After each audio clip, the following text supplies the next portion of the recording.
everybody, it's your boy Joseph Rothschild, aka MBT, and we are back with the top 16 of the Master Circuit series. As you can see by the currently moving piece of text on the screen, just a little bit more. There we go.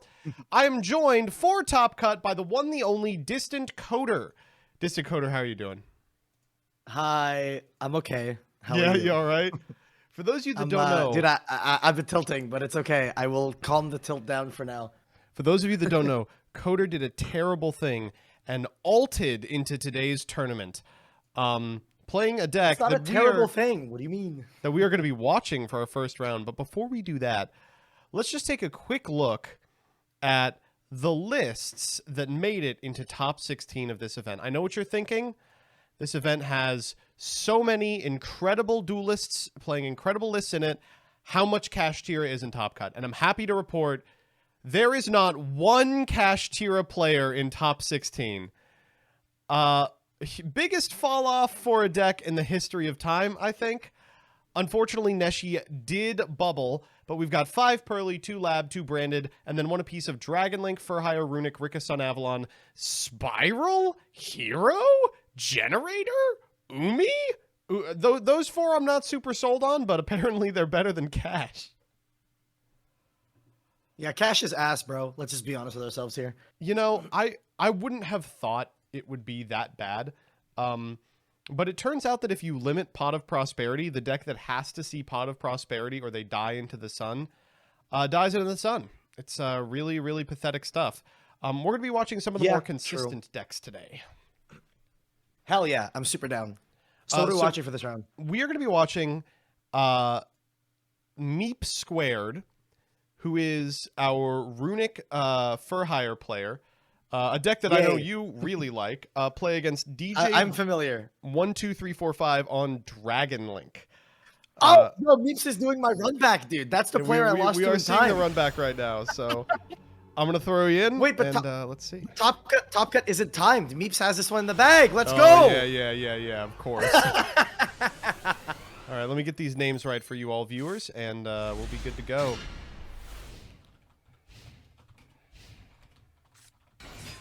Meeps has lost the coin toss, unfortunately, playing as DragonLink, who has opened the Safer, which is pretty good. Pretty good opener. It's decent. How would you characterize this matchup as an enjoyer of this deck? Frankly, it's not super bad because the deck has outs to the Borland. Like, whenever I play against DragonLink, usually, like, Borland is typically going to be the scarier card that you're going to be facing on opponents' end boards, but Freezing Curses just checks it. Like any spell that's able to negate its effects just, wins the game for you. So Freezing Curses is the best way to beat the Borland. Other than that, like, their turn 1 board is, it's strong. They have a couple negates. You can play through it, but in general, like, pre-side, this deck isn't very, very good going second. It is its biggest weak point. So it all depends on how strong of a board DJ puts up here. Fairy Tale Snow. Just catching up to live here. We're going Ash Blossom and Joyous Spring in response to the Dragon Ravine. The Dragon Ravine has accomplished what it needs to by sending the somehow still legal Fairy Tale Snow into the graveyard. We'll go Magnemite here to add a card at end step into Seal's Pass. Oh my god. Oh, this is actually insanely strong. Into Daruma Karma Cannon set. Ooh. That card ends turns. That is a card that ends turns. Karma Cannon or Thrust? I get functionally identical. The Karma Cannon.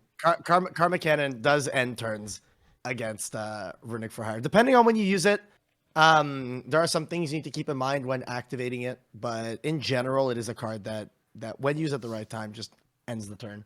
I imagine it's really frustrating to have to play against it with a deck that tends to use its extra monster zone for cards like Hugin, which then just end up clogging it.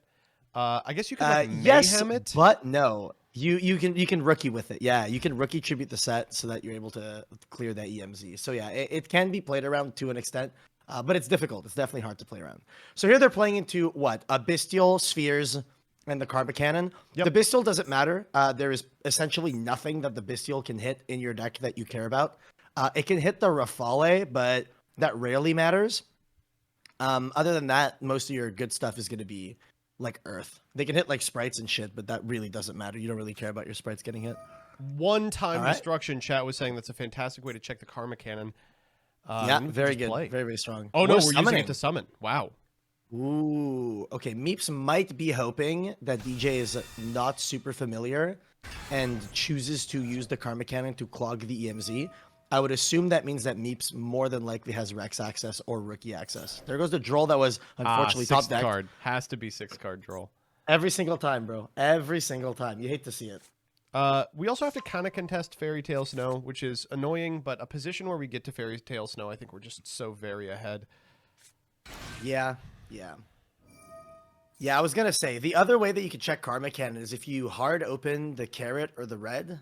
Personally, I like playing multiple copies of either red or carrot, depending on what you like in the format, in the sense of, like, if it's a very droll-heavy format, you play more copies of red, so you can Hugin in the draw phase, use the effect, get Fountain, and then as your first play in the main phase, special red if you draw it. Yeah. Same thing as if you're expecting to play into a lot of back row, doing that with multiple carrot means that you get to do that before your opponent gets to make any action in the main phase. I think we're just thinking on blue here. The fear is, while, you know, it seems pretty obvious, oh, get carrot, and then you've checked the Daruma Karma Cannon. Yeah. Nothing prevents you from just, like, using the spheres to pop the carrot back and then flipping Karma Cannon. Like, spheres doesn't have to be part of this board. No, that's very, very correct.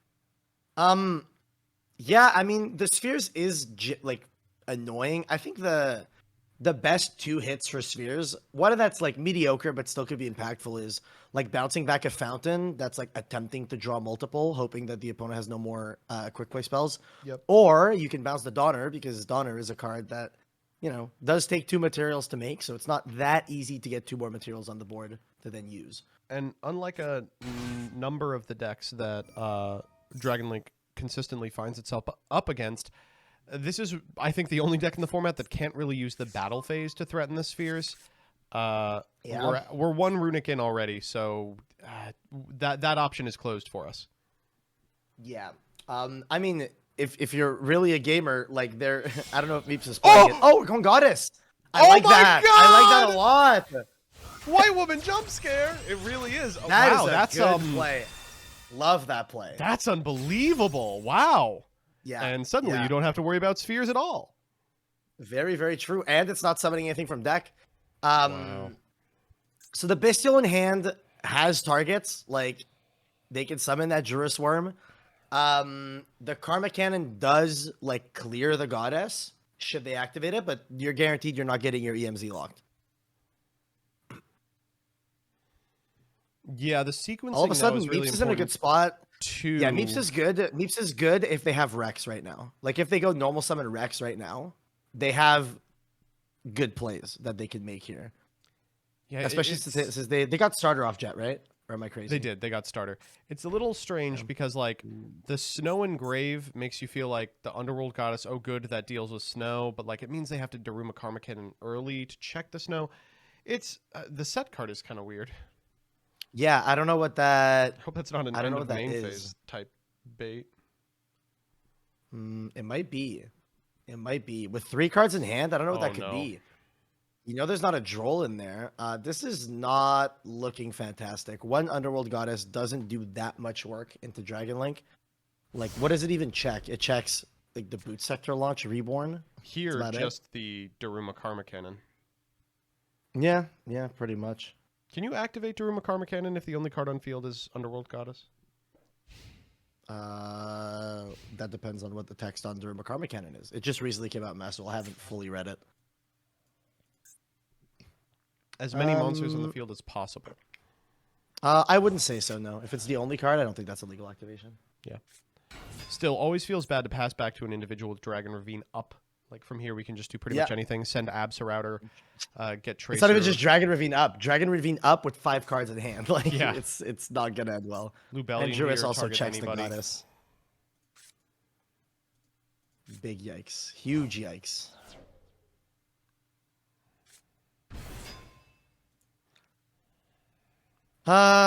Is Meeps out of this game yet? Like, what could there possibly be in hand? Like, you know there's no, like, hand trap, right? Because they pitch the droll, so you can assume the droll was the top deck, otherwise it would have been used turn 1. And that means like the only possible hand trap we could reasonably see in Meeps' hand is a potential second Ash Blossom. Second Because Ash they Blossom, did use I one on think turn 1s. we didn't get on turn 1 to a potential Nibiru. It was what, 1, 2, 3, 4? So yeah, but this deck doesn't tend to play Nib. Like you said earlier, like this deck has a very, very like limited amount of space for non-engine. I literally was playing 45 cards today because that's how much non-engine I wanted to fit into this deck. that's funny. Meeps is on less. Meeps is on 42, meaning the amount of non-engine is most likely reduced because this deck's core is essentially like the same 90% for everyone, and then the other like 10% of your cards you can do whatever you want with. So that's 4 cards to play with. Linking off the Dark and the Sprite Blue here for Nightmare Unicorn. I think just trying to assemble lethal in as few moves as possible. Pitching a beer from our hand, targeting what we imagine is the starter. Starter coming down, doing some amount of damage. Will this do anything? Like, they just go access take code 12. plus a guy, right? Yeah. Oh, true, yeah. Let's lower our own life points, why not? Literally, access code plus snow is just game here.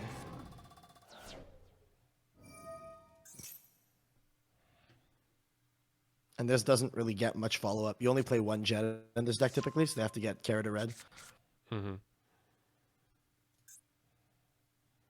Here we can even snow, like... Oh, we have the white as well. Like you said, we don't even have to commit to anything other than what's already on board. Because we've taken the 11, we can just go access code at 53, snow at 1850. Yeah, and that's just GG. Rough one.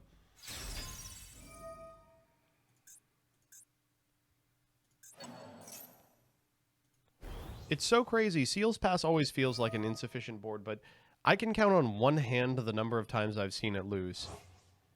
Well, so here's the big thing, right? Sphere's Pass would not have beaten a hand that opened Rex. I mean, I don't know if Meeps just didn't want to commit to it into the DistantCoder cannon, but if they had the Rex, like, the moment you see your for hire engine, especially Rex, which is the one that gets you the best one, are they trying to game with this? Because the monster can't attack, right? They might be trying to put up a negate before they go for lethal. Fair. Oh, right. I thought they were in the battle phase already. But yeah, I mean, Snow just wins here, but they can just go, like, Tracer, pop the field, get, like, Savage or something. I think even playing into Nib here doesn't really change a whole lot, just because it doesn't feel like Nib would be in their main deck. All right, there's Rocket Tracer.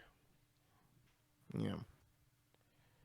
I think the bigger thing that's problematic about Meeps losing game 1, if it's looking that way, is this deck does have a very significant advantage of going first. The turn 1 board you make is crazy, but you'd rather be in a position where you're going first without your opponent having side decked yet. So now that DJ is going to be able to basically pre-side for that going first, it's going to make things significantly harder for Meeps here. Here, just deciding what we want to banish for Snow, leaving the Unicorn engraved for like a potential equip onto a Borreload Savage. Snow coming out, and this looks like all she wrote. So theoretically, we could go Savage here, which I think we are. Equip Unicorn. This is lethal, but after we attack with the access code, we can banish everything on our field and the equipped card and everything engraved for a BM Snow. Yo, that's the play. If they don't BM, bro, if they don't BM... Honestly, I would probably not piss the Yu-Gi-Oh! Gods off on my first game in a best of 3. I would wait till the third game. Yeah, fair. Or the second if you're winning 2-0. You're just getting in. All right, and a quick game 1 for our Dragon Link Duelist. Meep Squared's got a lot of ground to cover in games 2 and 3, but this deck definitely can go the distance. We saw him do so all day. It's, you know, it is what it is. Yeah.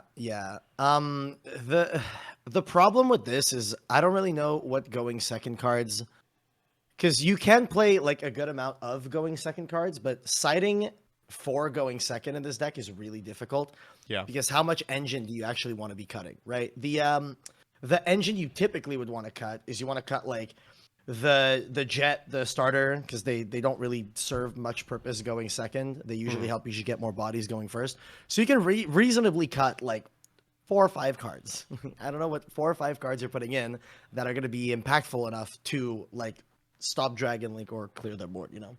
We actually do have their sideboards if you want to give them a look. And it looks like while we've got some stuff for going first, it is largely designed to be a more targeted thrust board, which makes sense. That's I mean, that's super funny. So the I said I was playing 45 cards. The thrust engine that I main decked, they're siding, which I love. I think it's a very good thrust engine that they have here.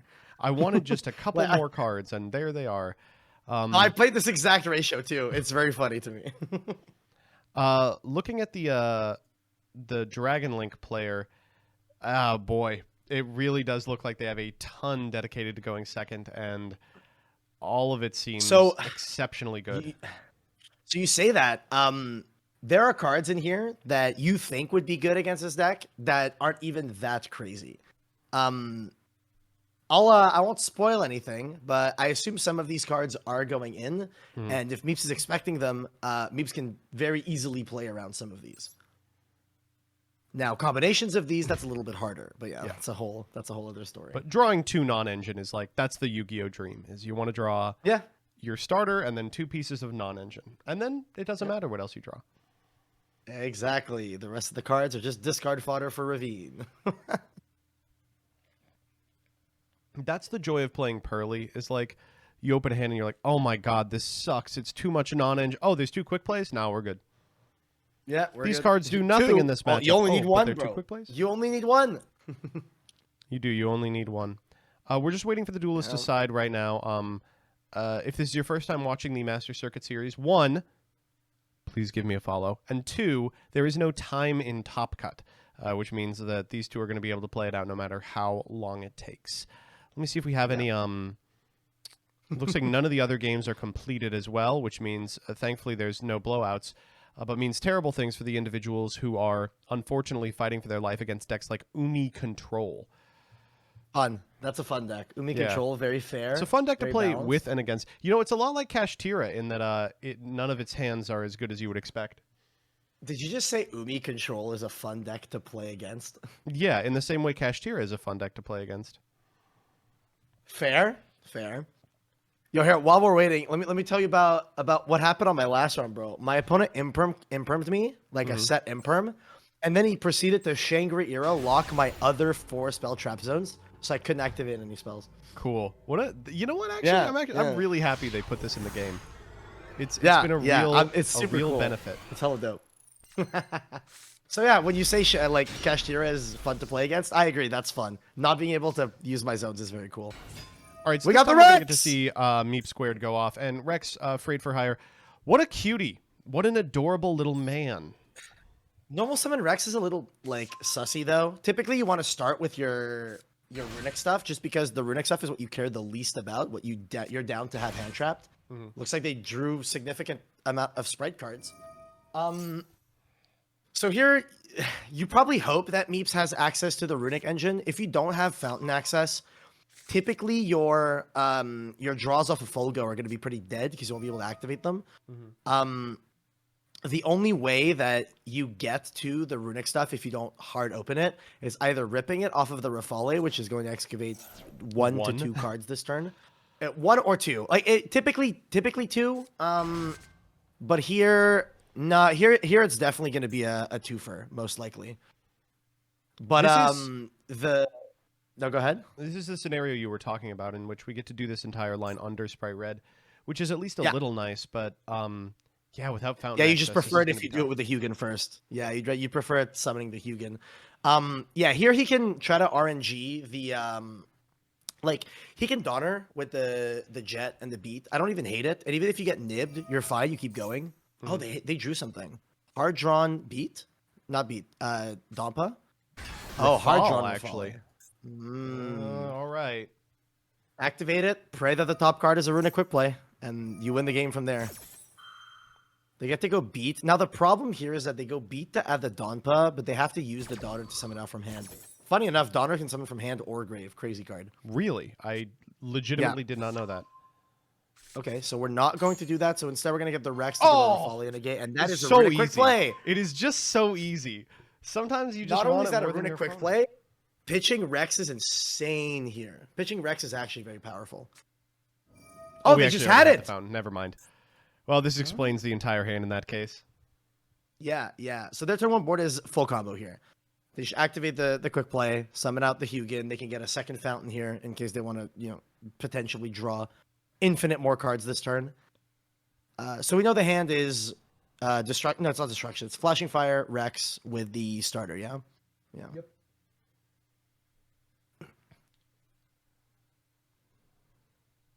So here, typical end board they're trying to go for is going to be Folgo with Elf, IP, Dompa, and any combination of red and or carrot, Dompa which ends they up can being- do fairly easily. Yeah.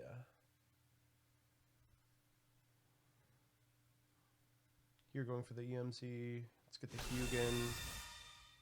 Pitch the Rex. Oh, we're just doing the one. Fountain 1, Hugin 2. Yeah. You do the 1. I mean, if you only have 1, you do the 1. Yeah. This is the big thing. Playing against dragons, a thing that can come up, and I don't know if DJ is gonna play into it or not, but a thing that can come up is if they open Bestials, dragon players tend to be a little spooked when you make Gigantic Sprite. So if Meeps makes Gigantic and then DJ goes, oh no, I'm scared, and summons a Bestial, then you just go, I bet I'm gonna pop that and draw 3 off full go. Easy. Ooh. Yeah, very typical thing that happens. So if you're playing dragons and you're playing against this deck, don't activate any Bestials. It will actively hurt you. Just leave them. Be like, I need I'll use them next turn. They're not doing. Yeah, much. use them on your turn. Don't use it on theirs. Yeah.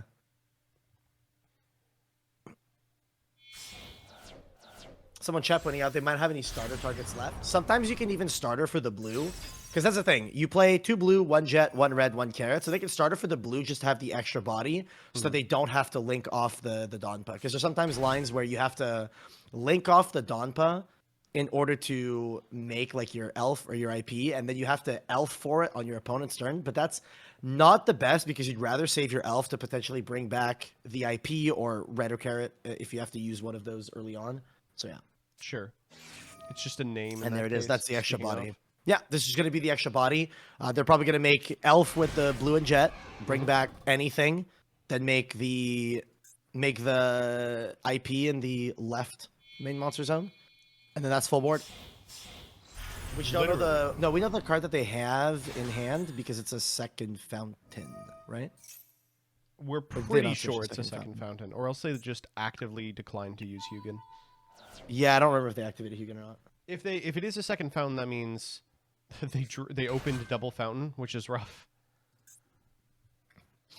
And also the people in chat saying that you could hold starter in order to play around Dark Ruler no more. Actually, you don't want to use starter on your opponent's turn because it 2-locks you, and you want to be using the Rex to revive the Rafale. So yeah. Tell me, Joseph, how many Rex do we have in play now? I think that's 2 in grave, 1 on field, or is that 1 in grave, 1 on field? 1 in grave, that's it. Okay, cool. So if we have 2 Rex, a play that they can make here is they can link off this Rex into the blue, and the blue into the IP.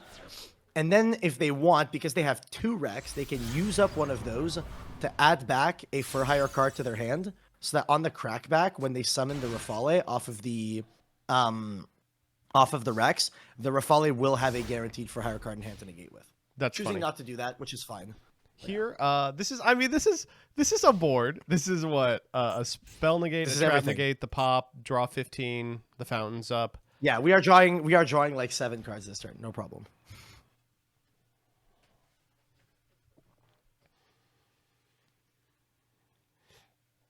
Oh, yeah, actually, chat's right. The card in hand is Rex, so they already have the negate for the Rafale. So they're good to go. Kind of a mid-normal summon as well. You really don't want to see rockets sync That is on here. not a great normal. Yeah, you just let him play and be like, yeah, go ahead, do stuff. No, I think this deck's got like a pretty tight extra, so you can't theoretically like threaten something like an Anima, maybe get some activations out that way. There's just a tough position to be in.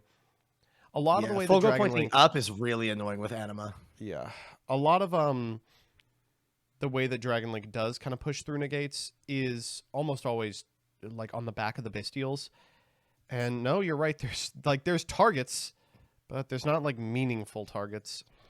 Rafale is the good one. That's the thing, is if you're playing the runic sprite deck with for hire and that's a synchro 8 right there. That's we just a little scary. opened Absa Router plus And Rocket Nocto. Synchron plus Noctivision. Wait, this is like bodies, fine. but you know. Yeah, how much do you Meeps really clears get this. Meeps clears this 100%. Yeah, I like this red. You probably want to tribute the IP here. Yeah. So I like this for Meeps, because you get to negate destroy the Noctivision, and then if you think that they have a Bestial in hand, whatever you're gonna Rex, you don't want to Rex the Rafale. If you don't think they have a Bestial in hand, you just rip the Rafale. Usually you could tell with the toggles, like if they have response time or not. If they don't have any response time to like the actions you're doing, then you just bring back the Rafale and you're chilling, and then you get to pop the Rocket Synchron, add 1, draw 3, so you're basically going +4. And then after you go +4, all they have is a Absa Router on the board that they can't really do anything with unless they have other special summons. You're At which used point to you'll have ladder. to clear. What do you mean? You need to play more toggle Andes. Oh, I'm a toggle Andy. Yeah. Funny enough, when I played against DJ, I toggled off until the moment he had Dragon Ravine on the board. You're offering kind of like a tasty Bestial target in Masquerena, being like, if you're unpracticed in Yeah. the matchup, this seems like a really good banish. You could I don't know probably why they're firing the IP here. Like, are they going into... There is a Like world where they're Unicorn? choosing to go into Unicorn to spin the Nocto. I don't even hate it, but I think you could have done that after. Because, like, at this point, what monster extenders would they potentially have other than, like, the baby dragons?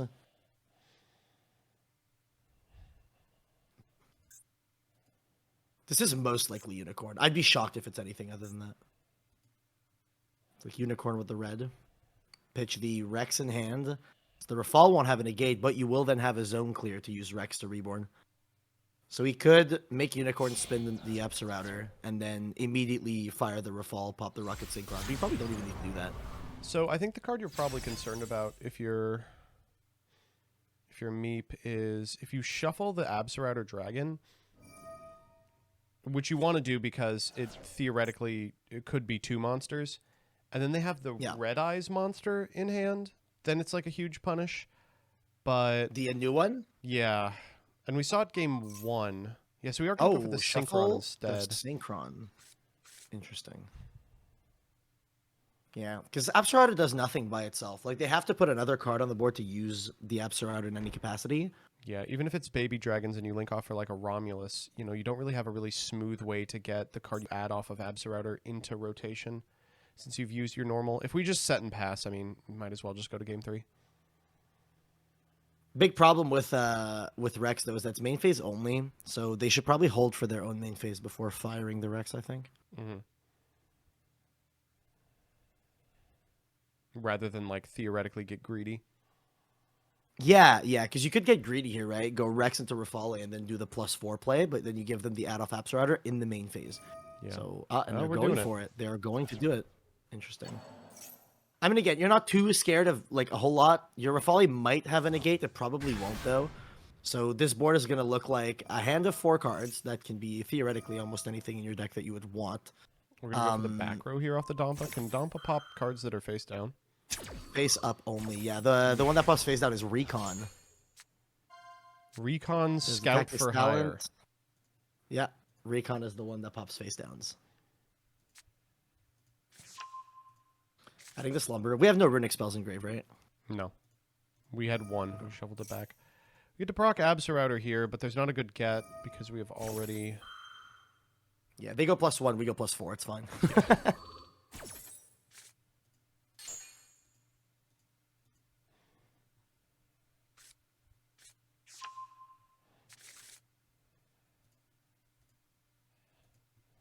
God. I see why people play this deck. Like, you draw the 3 cards and you go, oh yeah, there's the dopamine. Yeah, you get the dopamine boost, bro. It's insane. Did that recharger? Does that mean they might have a way of special summoning a guy? Oh, this conceded. So game 3 is where it gets a little scary. I'm not gonna lie. DJ's deck is like terrifying. Yeah, no. Like, it's a 60 card like pile of stuff. It's not even just like Dragon Link. It's just like a pile. Like, it's got everything in there. There's a reason you see people like, this weekend for the DC Cup, Jesse Cotton is literally on stream right now grinding Dragon Link. Like, it's an incredibly robust, consistent, flexible deck. And it's got a lot of space for non-engine. It theoretically can put up boards that look super innocuous and end up just blasting you to infinity, Seals Pass and the like. And out of the board, there's some stuff in here that could be very bad. It's also shocking the number of cards that Dragon Link is afforded specifically in Master Duel. We saw Snow game 1, but this is a 60-card deck. Unsurprisingly, it's got grass. It's got Thrust for grass. I mean, there's a lot that can go wrong. Chaotic Magical Dragon Ruler. Yikes. Pepega Ruler is a little insane. I can't believe that card's still legal in Master Duel. I cannot believe it. It's shocking, right? Like, it's a real problem. Yeah, that card in particular is like, why? And again, the big weakness of this deck is going to be going second for the for hire player. Going second is rough. You do need to side a good amount of cards for going second, and the problem is not a lot of room to put those in. I wonder just how much they're going to be cutting. And it never feels good to cut runic spells. Typically, people play, anywhere between 14 and like 16 runic spells, and in they were playing 42 cards in a 42-card deck. That's not the best. I played, I think it was 16 and 45. So playing something like 14 and 42 or something like that, you don't want to cut any of those for side deck stuff. Giving you all some updates about some of the other decks that have moved on. Duke won the Labyrinth Mirror. That's something. One less lab, let's go. Our Ricka Sun Avalon pilot advanced as well over branded. So we will have at least one Joshua Schmidt jump scare in the top 8. Rest in peace, Brandies. Oh, there's still one left. All of Branded's hopes are now squarely on the shoulders of Celine, our undefeated out of Swiss. Oh, damn. Branded does so well in your tournaments. I don't know why, man. I don't know why either. The representation is terrible. It's like 5 people show up with the list and 3 of them clear. I don't understand. I think the deck's crazy. I think it's really strong. All right, we are going into game 3.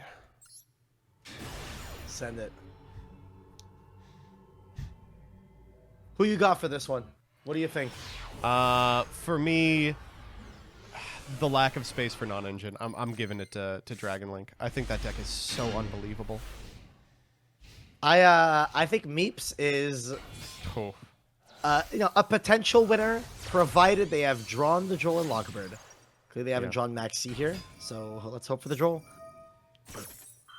Black Metal Dragon here just so much better now that it can not only get DMD, but also the new Red Eyes card. New Red Eyes card, insanely strong. Unbelievable. Remind me what it does. It like summons stuff by sending a vanilla, right? From deck? And you're already on Gamma. So it's like an extra light for Chaos Dragons and that looks like Droll. That's a Droll and Lockbird. All right. What can we do through Droll? Will it resolve? Oh, there's a response? Oh, we're thinking. It's not a Bestial. What could it be? It can't be Gamma either. It resolves. Okay, it resolves. We're nice. I wonder what quick effect they could have used there, potentially. That isn't called by our crossout. Maybe a Maxi of their own. That's probably what makes the most sense. It could be quick launch. It could be quick launch. Yeah, it could be quick launch. If I was Meeps though, oh my god, you're so strong. Surely they look at the hand. What are we working at? Yeah. I mean, that's the only effect they could use, actually. Wow, this hand doesn't dig anything. Yeah, this hand. I mean, this is a freezing curses, right? I think you clear the thrust. Like the freezing curses does nothing, right? I mean, no, you can just not play into the thrust. Clear Droll. We want to play next turn. All right. We want to play next turn. Well, we can play around the other two by not activating effects and not putting any good monsters on field. But I just feel like leaving the freezing curses opens you up to, oops, they drew like maybe like a Sprite Blue or something, and now they get to play the game. Oh, unless they just make one negate. Yeah, they can make one negate, which is pretty simple. Rex plus a runic card is full combo, though, and the thrust gets you to Fossil Dig. So the thrust can get you into engine if you need it, should they activate a card. Is this So there's a world Spheres where pass here- moment? I think we can actually do Borreload, right? Yeah, I don't think you would want to do spheres. I think you well no, actually you don't really want to do Borreload either, right? Because if you make Savage Dragon, they go, okay, change of heart, you have to negate. Yeah, you're And then at that point they should go freezing curses and then thrust because you've negated. Oh, we're just Otherwise making they chaos. just use Or we're Huh? just But this can't comboing add. as much as possible, I guess. this can only foolish, it can't add. We're digging for snow, I guess. That did not seem worth it. No, none of that was worth it. That was absolutely not worth. Well, we can still go spheres Unless you here have if we want to end on exactly- spheres. Okay, going red MD. We DMD. are just like comboing. We're doing our best here. What can we summon back? Like Magnamut to add back from Grave and End Phase? That's pretty good. Yeah. No, we not can't. We awful. can't activate Magnamut. We're under Droll. You can, because it can add from Grave as well. Oh. Yeah, so add back from Grave in the end phase is a legal play. Oh, thrust? Okay, well that's just setting. Are we setting Thrust Karma Cannon? talents. Not bad. Not bad. We're Cannon setting the Karma again. Cannon. It must be nice to open thrust talents in 60. So here we can go spheres and then add Magnamut itself back. We're right? Oh, not just making gonna check. spheres for some reason. Oh, Interesting. Magnamut can't pick himself. I'm very curious why we chose not to make spheres. Because of the Dark Lock, right? Oh, the Dark Lock. You're right. So here I don't think they have a single way to make Meeps' thrust live. So Meeps' thrust. Oh, Jesus that's fun. Christ. Just draw exactly everything you need. In This 60 is cards. just Yeah. a moose boosh of cards that truly should not be legal. Yeah. Just draw exactly what we need in 60. Man, if I was Meeps, I'd be tilting. I would be hella tilting right now, because that was What that's some bullshit. talents thrust full combo, and we drolled and we're about to lose anyway. And they hard drew talents thrust and the virus. So to point this out, the thrust is a 3 of. Yeah. The talents is a 1 of, and Yeah. the virus is a 1 of. Yeah. So we just drew 2 1-ofs, 2 power 1-ofs in 60. It's Sounds funny. fair to me. I was gonna vocalize it after they thrusted. I was like, oh my god, did they not board into EEV? This seems like the perfect matchup for it. I was like, oh well. Yeah. We learned Nope. we learned the we hard just way. drew it. We just drew it. So this is gonna enable us to, I guess, if we drew a non spell, we could theoretically get to Fountain for all the good it's gonna do us. I'm curious. What was DJ's score at the end of Swiss? Were they X1 or X2? They were X1. Okay, cool.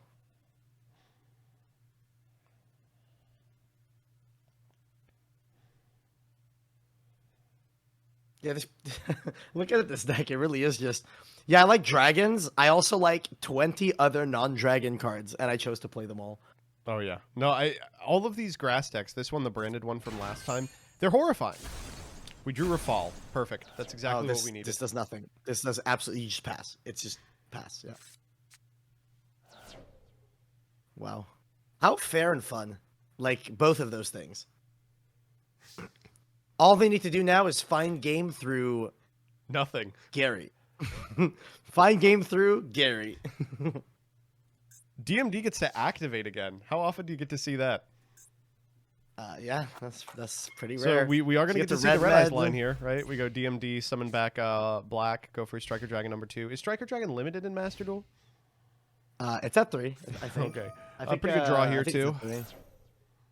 I'm gonna be honest. They don't even need to do any of that. You should go Drill Swarm, summon it, link with it, and just not waste anyone's time. Never mind. We want to waste everyone's time.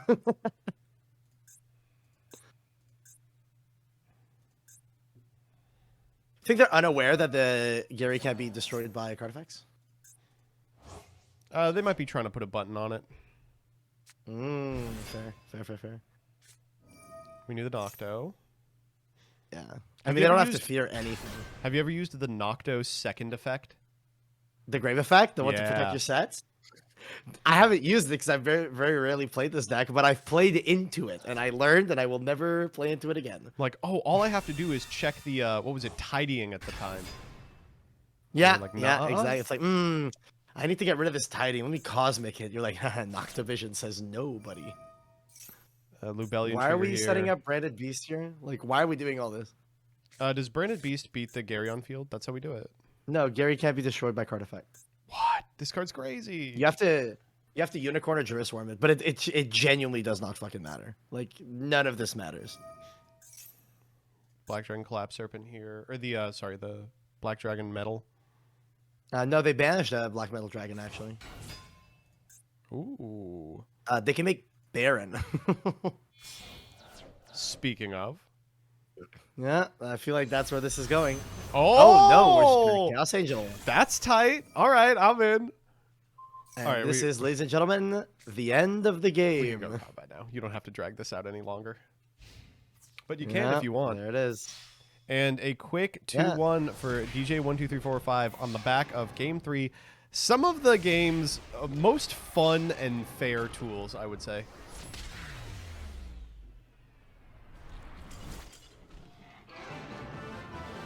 That was fun. That was fun. To be honest, I am glad that Dragon Link advanced because I think that deck is really good, and I like to see it represented. But not like this. Boy, it really drives home that Runic deck has a rough time in games 2 and 3 playing through the unbelievable haymakers that people can bring out of the board. I am here with the one, the only, QuantalThink. First off, let me just say, while I am enamored to have a world champion in our midst, I really would have preferred to see Steve Cox here. He could not be here with us today for certain reasons. You know, you can't have QuantalThink and Steve Cox in the same room. Very true, very true. And many people have said this, and I'm sure it's just because you two are camera shy. Anyway, you are an incredibly good player. You've won multiple MCSs and also this little thing called Worlds. I want to ask real quick, what was the Worlds experience like? At the beginning, it was quite overwhelming. I mean, throughout the entire event, it was quite overwhelming. Also, quite surreal. You don't really kick in what you're playing in, actually, until, like, the very end. Especially because it was in Japan, and it was especially, like, insane with seeing everyone that, like, won Worlds previously, like Koki. It's a lot of pressure.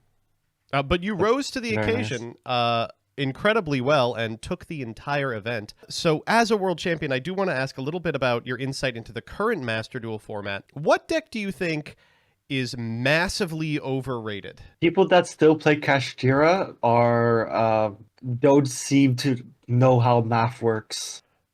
No, come on. I opened up the deck is so abysmal. Well, I guess we'll see this weekend, but I imagine if it's anything like last weekend, you're not going to be proven wrong.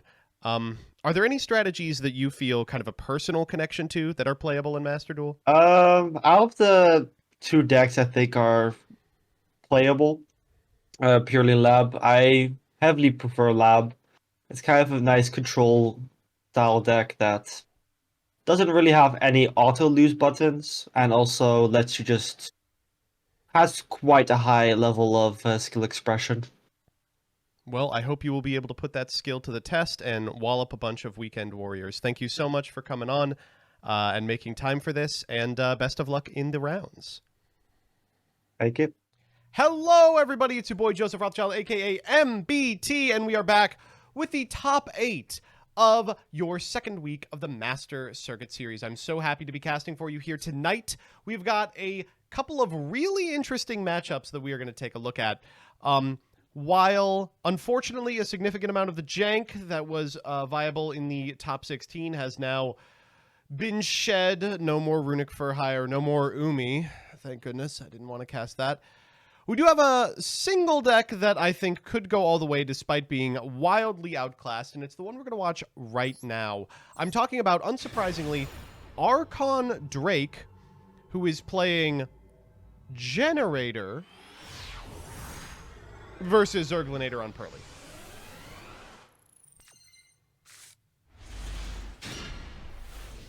All right, so we have seen Archon Drake do a lot with this Generator list, and the first thing they've done is won the die roll and opened to one of. Pot of Prosperity here. Let's see what we find off the top. That's pretty much anything you could ever ask for with the exception of Vala. We are going to take the boss stage here, unsurprisingly. Activate the boss stage, set one pass. That's full combo, baby. Pearly Duelist is going to draw for turn, walk directly into the boss stage. Max C, the response. Do we have the Ash Blossom? No, minigame failed. They're going to get a couple of draws off this. Down comes Har. We're going to kind of expedite this process. Activating boss stage gets us a bunch of tokens, which will allow them to draw. Unfortunately, because we're drawing in draw, Har doesn't trigger here. And no, not the main phase Nibiru! Oh, God. So if you're unfamiliar with Generator, it summons exactly 5 monsters on the opponent's turn, which means it is uniquely susceptible to a Nibiru that comes from the hand of the second player. We're going to go Har here to send a card, followed by a Harpy's Feather Duster searched off a triple tactics thrust. Going to be met by a Called by the Grave, which means we elected not to Called by the Maxi. Said, I don't care about Maxi. I'm going to Called by like a Pearly or something. Oh no, and the entire board now wiped. A Har with no effects remaining. 4 cards in hand. Can Pearly OTK from this position? Well, the tokens aren't helping. Mi Amigo is a good card, to be sure, but it's also the card you want to be searching off the Black Cat. So if this is our only avenue to a quick play, we might actually be alright.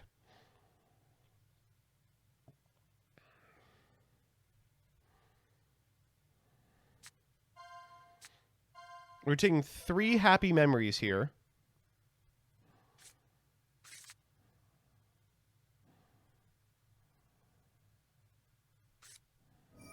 Oh, we opened the field spell, which means we don't really have a good get off of Per Lily.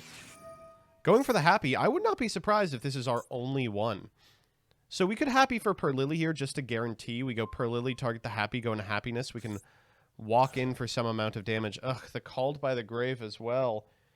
You know, despite the fact that it has Maxi in it, it's strange. This is an exceptionally weak Pearly hand. We have to use the Lily here to get Leap.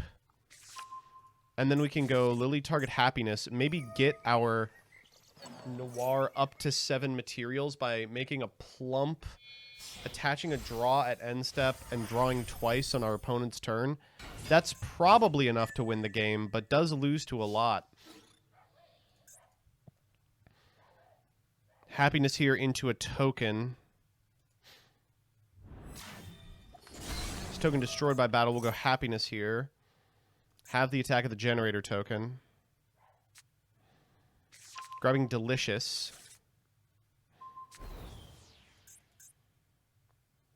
So how many do we get on this one? Is this lethal? Are we already dead?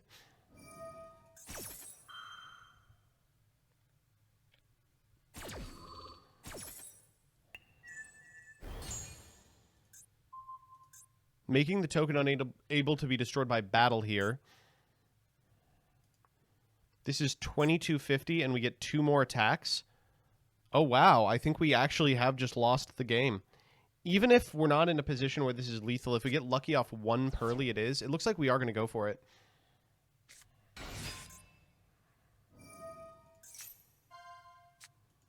Oh, wow. And we got a quick play.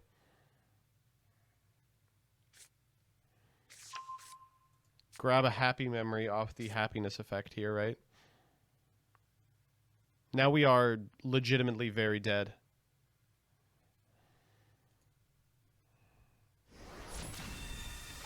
All right, there's 150. Happiness trigger here.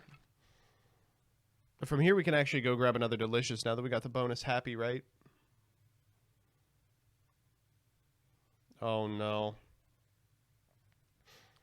Not how you want to see your tournament run ended. Down to 375 on this one. Happy 1, happiness 2. And we get 1 more activation afterwards because we led Lily effect, so that would be the thrice per turn. Protecting the street here. And just doing it says, I don't want to mess with this. Let's just get it over with. Do the tokens need to be attack? Yes, regrettably, there is nothing that the Generator Duelist could have done about this.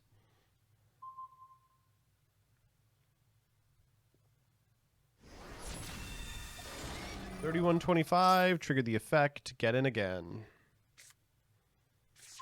Might as well take a pretty. We can turn this Pearly into a monster effect negator if we need. 188. And that's going to be the final blow. A really quick game one. After a hand that honestly could have been sculpted by Michelangelo. So looking at the side decks, this is going to surprise you. The Generator Duelist has a lot more for Pearly than the Pearly Duelist has for Generator.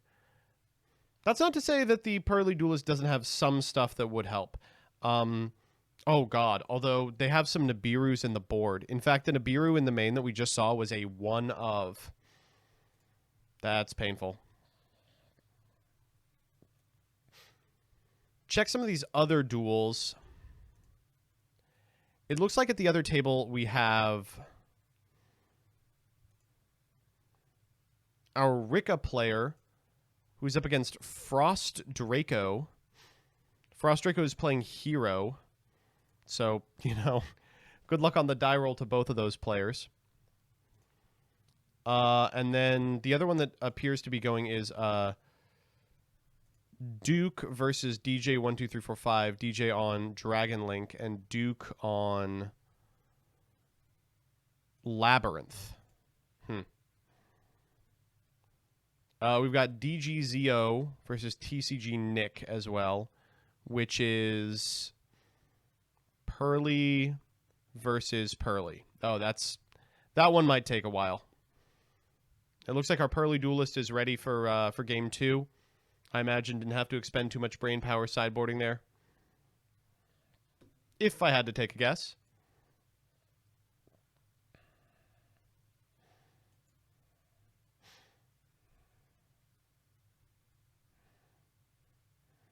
Chad asking if Generator can go second at all. Yeah, very, very easily. Vala is a fantastic mechanism to get to Zeus, to clear boards before getting to Zeus or erase the need to do so. It's a type of removal that decks aren't built to defend against. The problem is the ceiling on this deck, the plays available to it aren't particularly adaptive. It's low. You know, the deck does what it does, and it is very known. Can it go second versus Noir? The same way any other deck can go second against Noir, right? They just got to they got to want it. Generator can fit a lot of non-engine. Well, you know what helps that is playing a deck that does not have very much good engine. All right, both players are now done boarding. They're going to hop in, and we are going to hop in as well. You could just believe in the heart of the cards. I could. That might do it. That might be the difference maker for sure. All right, they are in, and we are going to jump in with them.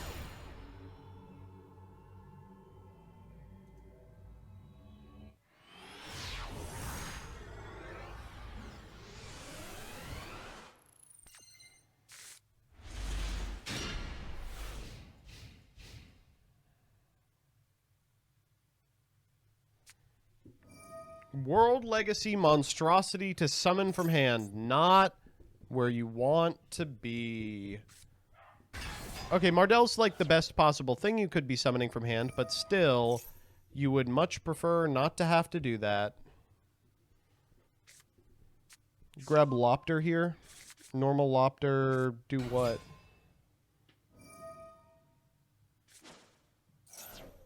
Mardell's a once per turn. Do we already have access to the field spell?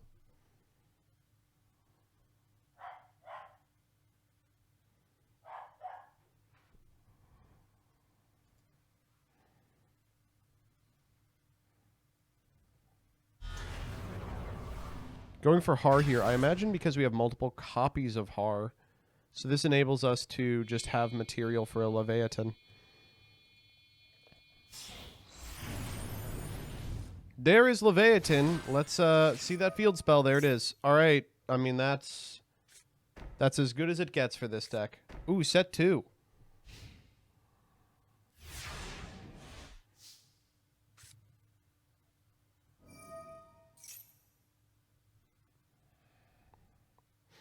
Not Vela for Leviathan. Vala bring back Lopter. See, you would expect that to be the play, but that actually doesn't play around Nibiru. That's 5 summons. That said, I don't think we can play around Nibiru. theoretically, if you put Lev in like the main monster zone, you only summon 4 monsters off of generator boss stage, and you can play around Nibiru that way. But we didn't do that. All right, we'll go Vala here.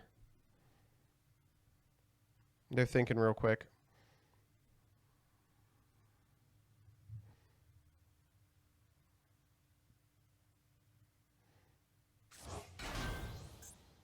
All right, boss stage time.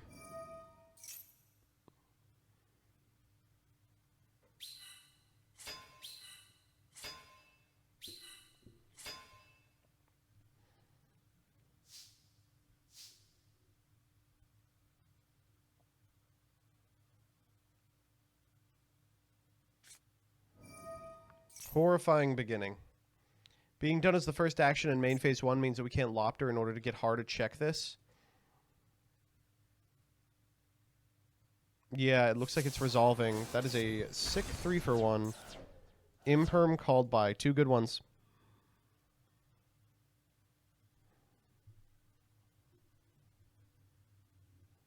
Oh, don't you dare.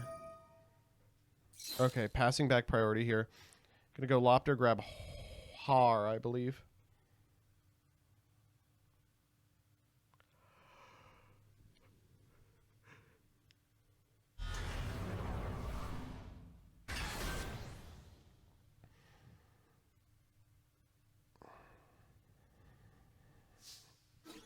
Oh, going to the battle phase here. So Evenly Disastrous against this, if you're unfamiliar, Evenly forces you to pick tokens if you have them because you can't banish them face down. That's going to be met with Har, but Har not only negates, the important part is he gets those tokens off the field. So even if they have negation for the Har from this position, we can banish down to Leviathan. We probably banish the Har and the Vala here, if they have a second Evenly. No, they're just letting it happen.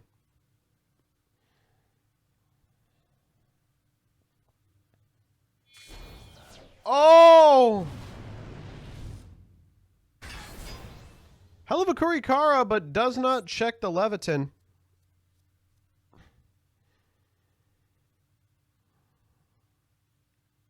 Wow, really looked beautiful, though. I thought it was sphere mode at first. And I was like, why wouldn't they tribute the Leviathan?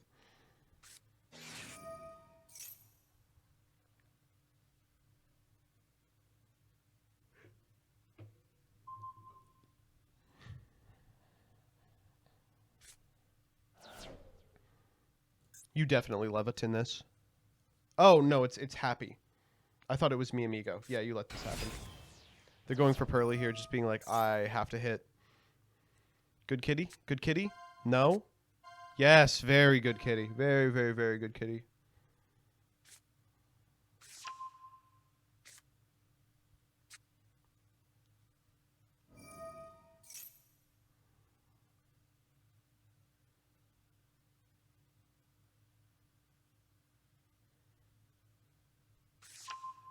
This is going to be very delicious for Leviathan.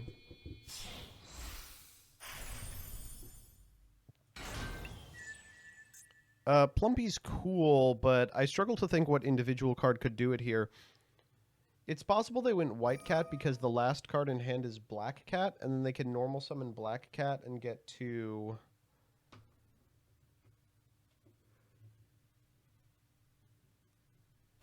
like a Plumpy...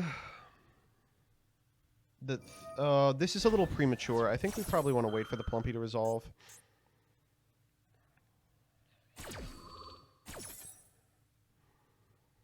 Regardless, I mean, taking the Plump and the Kurikara is pretty big here.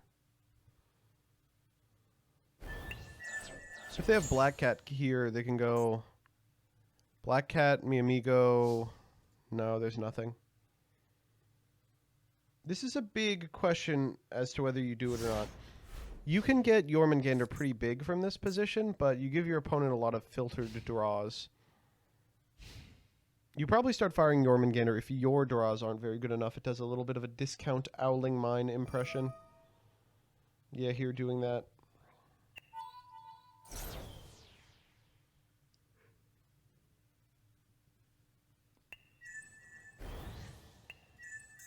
Oh, it's Pearl Leap.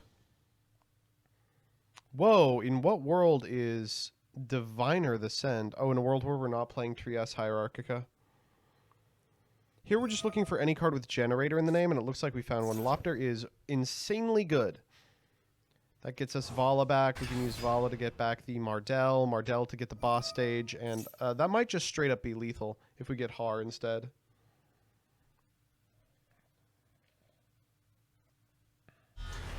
Yeah, we're just going for it.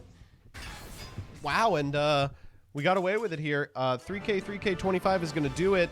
Generator has picked up game 2, and despite finding all the non-engine in the world, not enough stuff to get the plays through means that we are 1 game away from Generator in top 4. Do you think it will happen? Do you think it will happen? You must tell me. It is possible. Of course.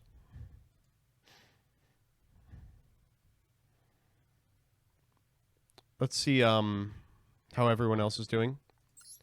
Still no other updates from the other duelists.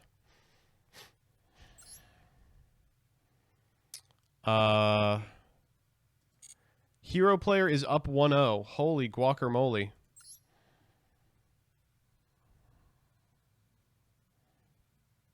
Hero player is up 1-0. Pearly player in the Pearly Mirror is up 1-0.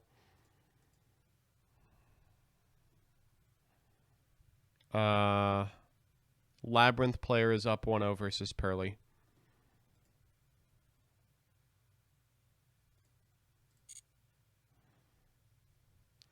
Streets are saying if Hero wins, this is considered a Mickey Mouse tournament. Hero will not win.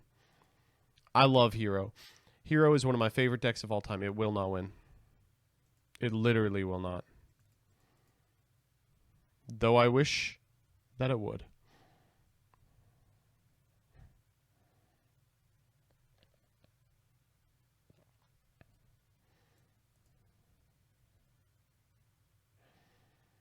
Maybe we will just win every coin flip. You have to... That's not how this works. It's best of 3 in Top Cut.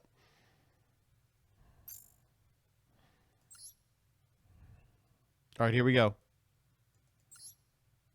I just wanted to say it's cool that no cash got into Top Cut. I think it's cool, too. Let's see who makes it out of Top Cut. It is now time for the other match.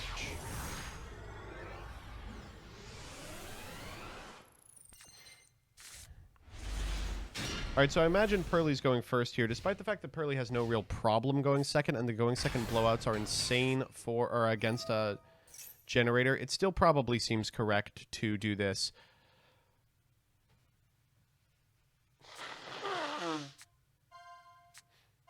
What a lovely little kitten. What an adorable little cat. Thank you.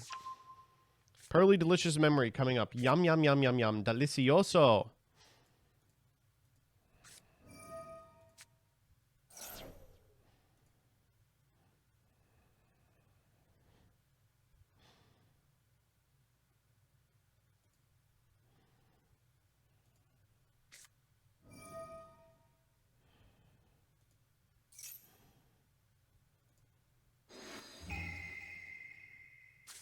Ooh. Ah.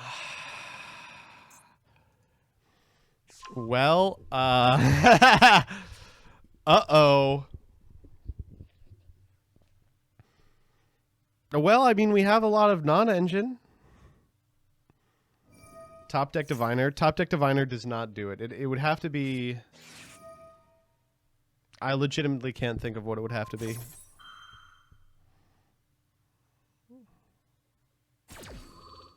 Lopter? Does Lopter even do it? Lopter for Mardell. Mardell contests the Fenrir. We get the boss stage. Boss stage does 1 negate. Oh my god, come on. We have to Ash the Thrust. You can Ash Thrust? I'm learning so much today.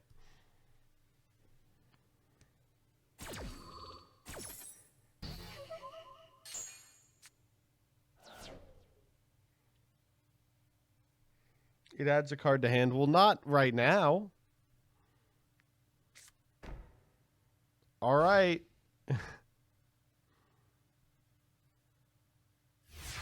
Good luck. Here we go. Here we go. Here we go. Here we go. Lopter. Lopter. Lopter. Lopter. Lopter. Lopter. Yeah, that's imperm. Oh. No! Not like this. Wait, what if it's boss fight?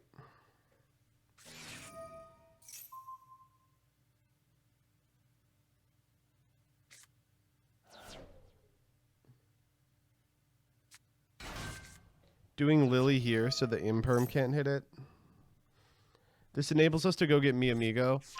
Then we imperm the activation of the Lily, and they go, okay, no big deal. We'll just Pearly effect into whatever we Mi Amigo for.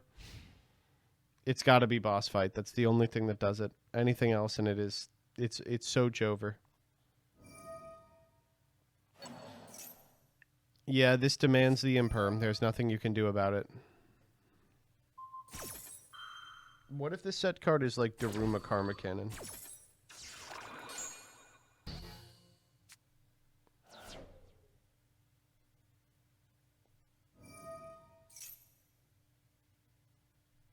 How many of this guy are you on? Wait, did we just elect... Oh, we were under Droll last turn.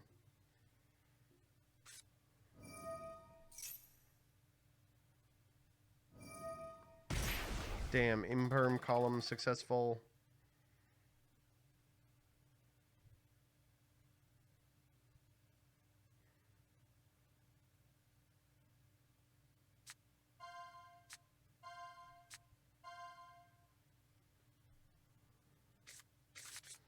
They're actually on 3 Fenrir. See, I would believe it. 3 Fenrir seems pretty good in this format. Has anyone tried that yet? Why would they drew the last imperm? You're kidding me. This hand was Droll, imperm, imperm, imperm, Ash. What was the last card? Boss stage, and it got triple tactics talents. All right, this this Delicious is about to go crazy. Delicious. Pitch Fenrir, special Pearly effect. We have to hit. If we hit, it's over. No? No. Oh, that's a hit. That's a big hit. That's an enormous hit.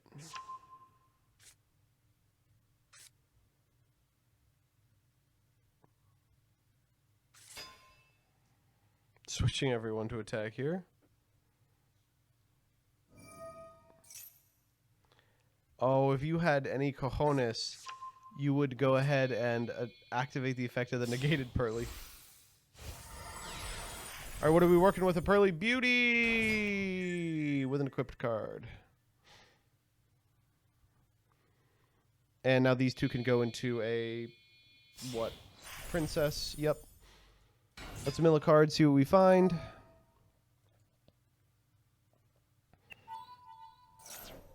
Quick play seals the deal, especially that quick play.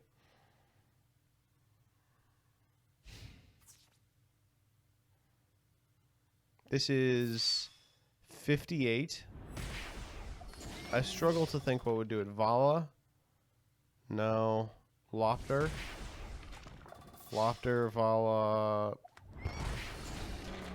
Mardell. Yeah, it could be worse. Not by much. Not by much. Alright, just puzzling, I imagine, here over whether to make Zeus, how many materials we want on Zeus. Yeah, we're just going to pass. Okay, Archon Drake, what are we working with?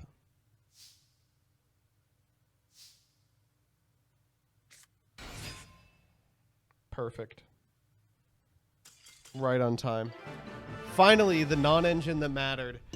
And unfortunately, this means the generator, was that generator? We really didn't get to see much generating, is now officially out of the tournament. Sigh, who could have seen this coming? Certainly not me. I am here with the one, the only giant Skyhawk. I guess I would say Master Circuit Series celebrity, invitational participant, chef. How are you doing today? I'm good. I'm solid. I'm back in the game, I guess. Got my Master Duel hoodie. They finally Thrust is in the game now, so I can play 4 copies of Foolish Burial Goods instead of 1. So I'm back in action. Okay, so you say you're back in the game, but literally every second I don't see you participating in tournaments. You'll like show up every week like a naked and screaming with a deck list that looks like it was assembled at random. For those of you who are unfamiliar with your escapades, what are the decks that you are kind of known for? Yeah, so really there's the only 2 decks I'm really known for are Fluffle and Dinosaur. I was the Dino Dingus probably for, God, since like the end of Dragon Rulers. I've been playing Dinosaur in various levels of playability. And then lately it's been mostly Fluffle, but I did recently top a regional on Dino, so that's kind of the most recent bit. And then I took a little side tour in tier format to play Crystal Beast, becoming a member of NESHY's Conclave, but that's what I got. Now that Necro Valley is no longer an I win button, we have to play real decks again. Yep, exactly. So saying that you're a Fluffle duelist is kind of selling you short, though. You don't play Fluffle the way that other people play Fluffle. For those of us who kind of know the deck as like a going second board breaking strategy, I have seen you do everything from like set up Hot Red Archfiend King Calamity to like resolve Relay Soul. What's going on? I mean, this one, what I'm bringing today is a little bit more on the traditional side, but I was on Farfa's subathon pretty recently. I'm on his channel, doing the Wombo combo nonsense that's available. I think it's a very underrated strategy. It generates a ridiculous amount of advantage, and importantly, a lot of the other combo strategies that I think are in the Master Duel format don't really have the ability to go second. And that's something that Fluffle does really well. You can put up big fusions, massive damage, and in a format where a lot of people are just like sitting on a guy, like in the form of Pearly or whether it's KASHTIRA, just sitting on a Rise Heart and maybe setting up a couple of other bodies. If you can out that Dingus, you're free reign. You can put up damage like crazy. So that's the goal. Well, I mean, good luck with that goal. I guess I would ask, how does playing Master Duel specifically kind of change your, admittedly, very fluid deck building principles? I mean, the bug is one thing, but you, in a best of one format, you kind of have to go all in. I think especially if you're playing something that's rogue, you kind of just have to say, nah, I can break this board with Engine. Or you have to say, so in my case, I'm playing blind second for this event. I'm like, no, I'm actually going to win every coin toss, unless I run into somebody playing Makanko. So deck building, it's like, when you have such a wide field and it's best of one, your main deck and your extra deck have to be prepared to be going first or second. Well, I hope that your deck is prepared to do so. I hope you have good luck in today's tournament, and I hope you are able to fluff it up. What am I supposed to? How do you? I will just simply hit a Fluffle off of every single toy vendor discard, and that's how I get my way out of this event. At least an Eldritch. Hello, everybody. It's your boy Joseph Rothschild, aka MBT, and it is time for the top 4 of the second week of the Master Circuit series. From 16 incomparable decks, we have pared it down to 4 unbelievable semifinalists. We've got 2 individuals on Pearly who are playing a mirror. So we will not be watching that. We will not be watching that at all. Then, in the other corner, we have got Milk Bubble Tay, who is playing Rika Sun Avalon, playing against Duke, who we have actually not yet seen. They are playing Labyrinth, a deck that, despite being well represented in the top cut, we have avoided so far. So I'm very excited to be able to have an opportunity to cast that, and best of luck to both of our duelists who are already in game.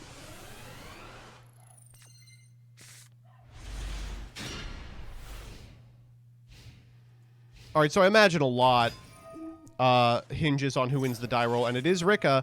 Minigame, minigame, minigame, minigame? Minigame failed.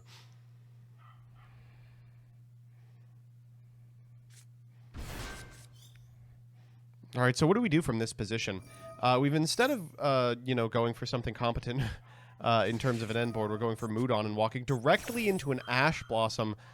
Oh, how painful. Mood On now negated, and I guess... Oh, triple attack is good. We could check our opponent's grip and maybe brick them for a turn. That's what we're going to try and do. What are we working with?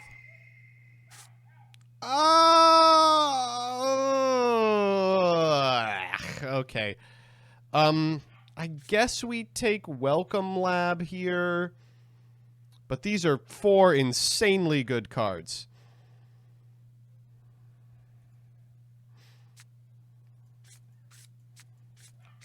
Well, they let this resolve, so we could take Stovey Torby and try and draw into an Ash Blossom. Yeah, for the Welcome Lab.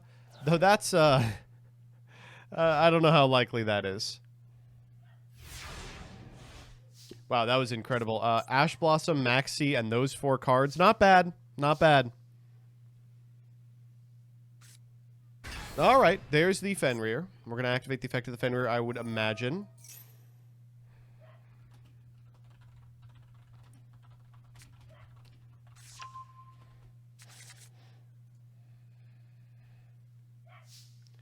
Okay, well, this is not as bad as it could have been. We can use the Fenrir to banish the Mood on the Rickafairy, but that's fine.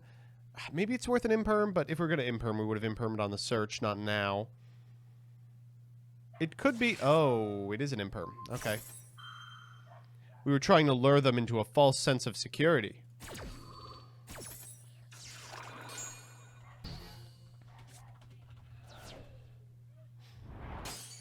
All right, they're going to bounce off each other, and then we will proceed to main phase 2, set 1. I imagine set at least 1 more. We've got an imperm and a welcome for sure. Okay, hands on the table. There's only 1 unknown, and it's a hand trap. Mood On is kind of full combo. We do have to worry about the Fenrir that's already on board. What are we doing here? Sunvine Sowing. Ah. Okay, so this is a card you want to be adding to your hand, not a card you want to be drawing, but it's not terrible to find here. And it's not the second Maxi. We can go ahead and grab the Loci here. Loci into Dryas, and then we can go Dryas Effect in order to grab... Oh god, well usually you grab the Sowing here. We have something to grab. Or we will just get impermed. Okay, we knew that was there. Not super shocking.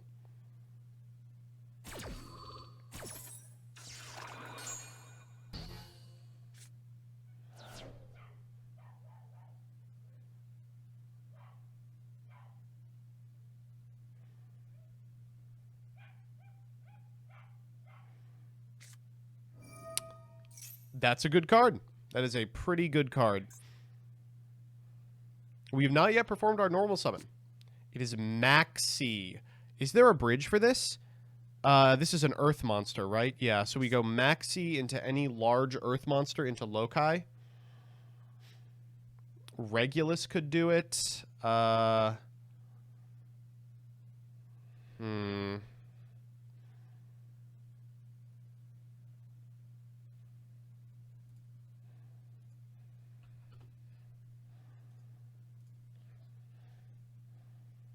Seed is a bridge.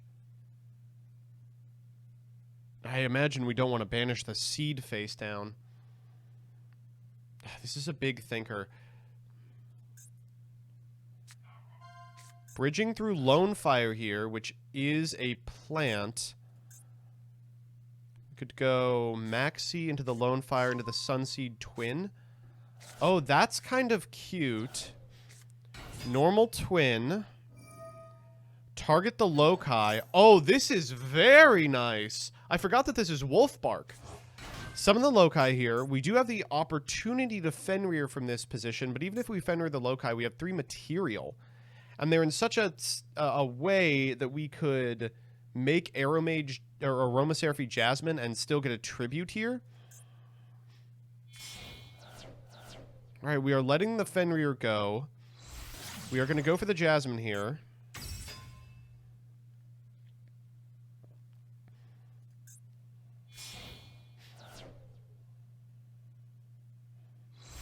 we're gonna make another dry ass. And then we'll make the Sunvine Healer here? Yes. Okay.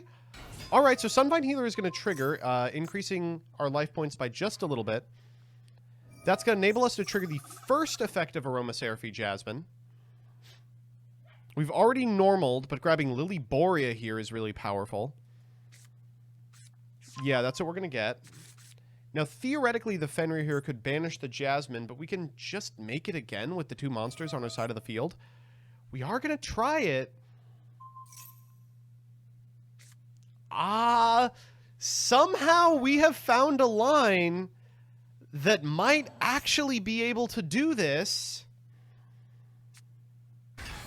Going Lily Borea here, re-equipping this copy of Dryas, activating Lily Borea to grab the Therion Disc Coliseum. Activate Disco here. We are not yet plant locked. So we can use Disco to go grab Regulus. Regulus check the unknown, or I guess if we feel confident enough, the back row. Oh, man. And they're going to fire the back row now, but I mean, if you're Milk Bubble Tea, you're completely fine with that. Anything that doesn't translate into a piece of removal here is still going to enable you to get pretty far into a combo.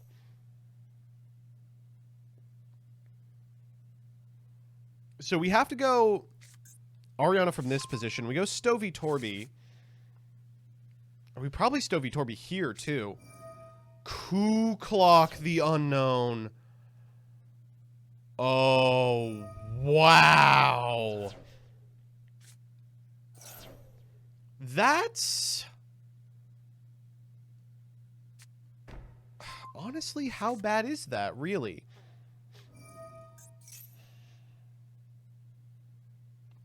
We get to proc the clock, add it back to hand. We can activate Big Welcome, go get Lady. Big Welcome bounce Ariana, trigger Lady. We can pop the Regulus, but then we are once again out of interaction into 3 monsters that could theoretically be part of an Aromatherapy line.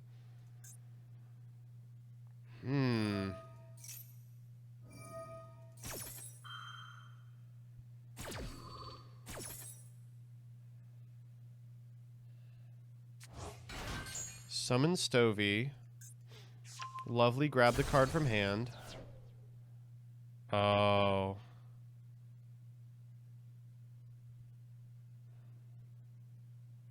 Okay, I mean, play has passed back.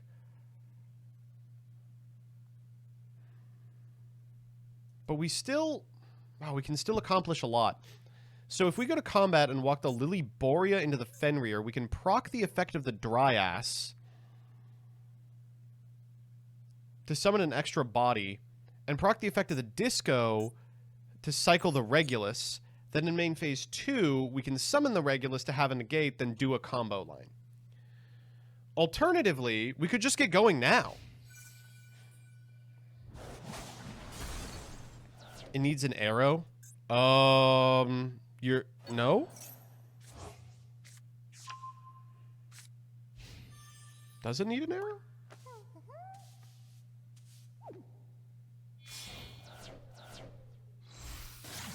I might be wrong. Get it twisted. You will win.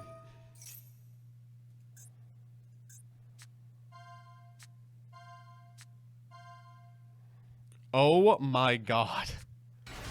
You've got to be kidding me. It's okay. It's all right. It's not fantastic.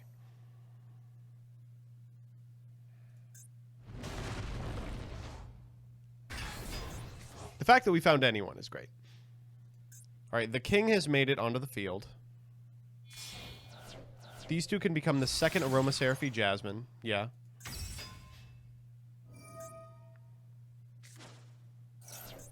Jasmine for the Primula. Grab a plant monster.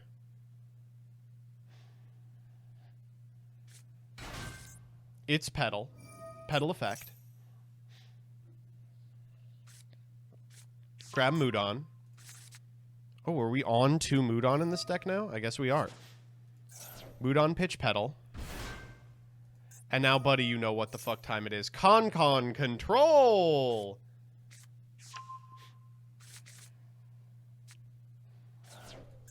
Rika Con.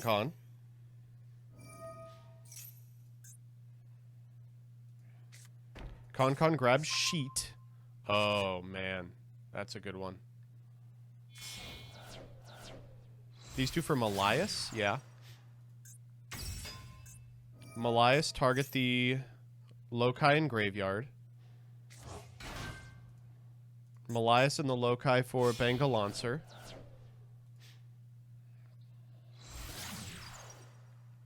So I think there's actually an argument to bounce the Fenrir. You can bounce both of them if you like over the course of a couple of turns. But the Fenrir kind of does mess with your board in a weird way. You can bounce Fenrir, you can bounce Lovely, but I mean, bouncing Fenrir seems like you could really strand him.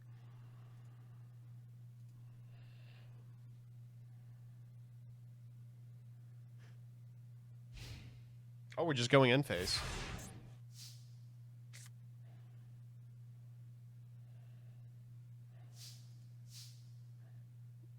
This is maybe a little greedy. So what they're trying to do here is sheet both of them. I wonder if you Regulus this. No, you don't. Why would you let them get to main? Is this main phase only?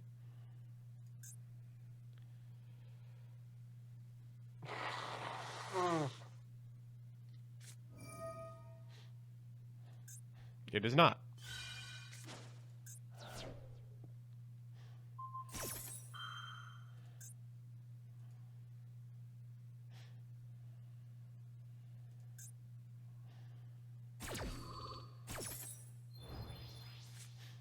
This is funny. We get to set the welcome. We can normal Ariana here. Yeah. We go Ariana effect. We can banish it face down with the Fenrir, right? And then if we do that, they can't activate the set card. I don't think this works out in such a way. They could chain Coup Clock to be able to activate the set card immediately. Sheet prevents you from activating the effects. Well, we can bang a Lancer either.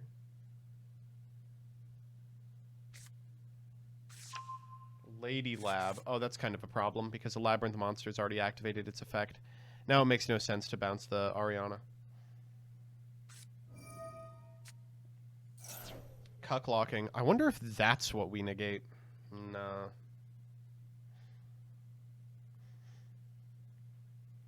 The fact that there's only 2 cards in hand is kind of crusty because I think we know this is Torby. Oh no, Torby's in grave. We let them go Lady Lab. But now they like flip the trap, we negate the trap. That cuts them off Lady Lab also.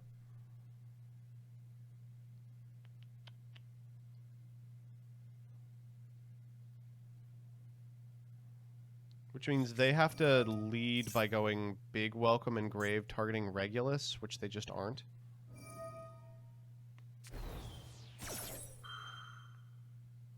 I feel like there was an out here.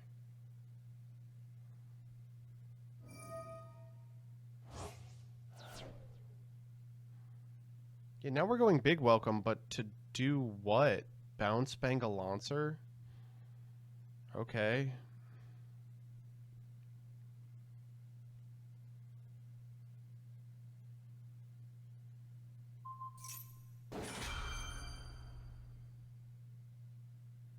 I wonder if you bounce the lady.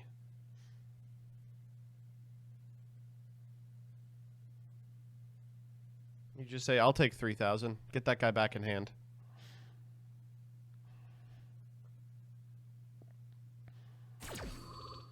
They're letting it happen. Wow, that Bengal Lancer did nothing.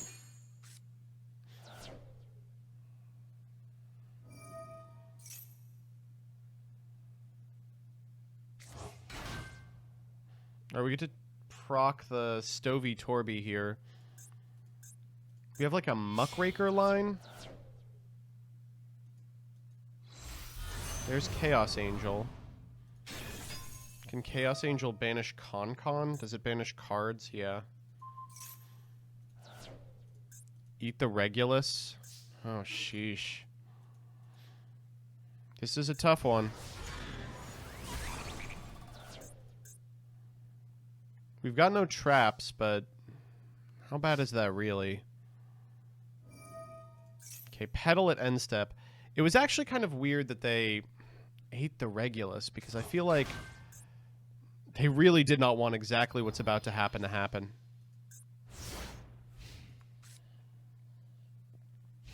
That said, Milk Bubble Tay is down to 8 cards and extra, which is going to make navigating this hand kind of difficult. So we get to go pedal grab a guy, but Fenrir is once again alive. Princess here. They're probably going to try for Fenrir.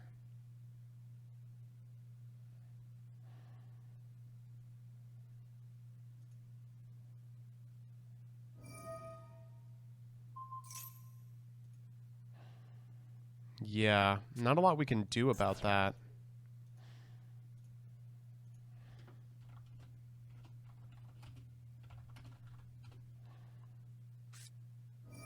Oh, wow, and the draw was thrust. Oh, man.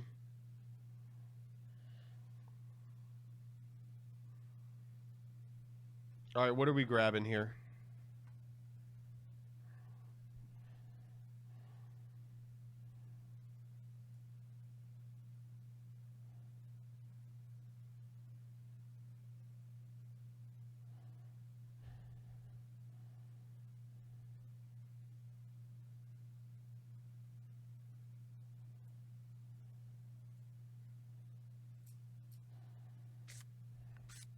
Unexpected die. That's a pretty good one. Do we still have Dryos in the extra? We've got 2 Dryos accounted for. Oh, last card Maxi. You've got to be kidding me. Both of these players are just drawing out of their mind.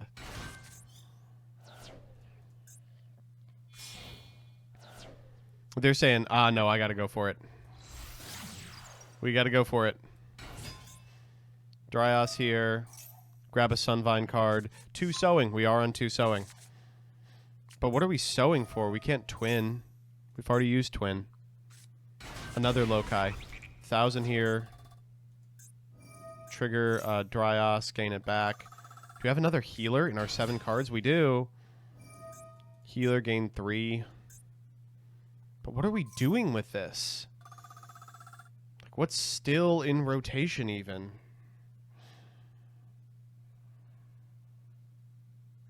Jasmine? We've seen 2 Jasmines, right? Just now they had to go into Dance Peony.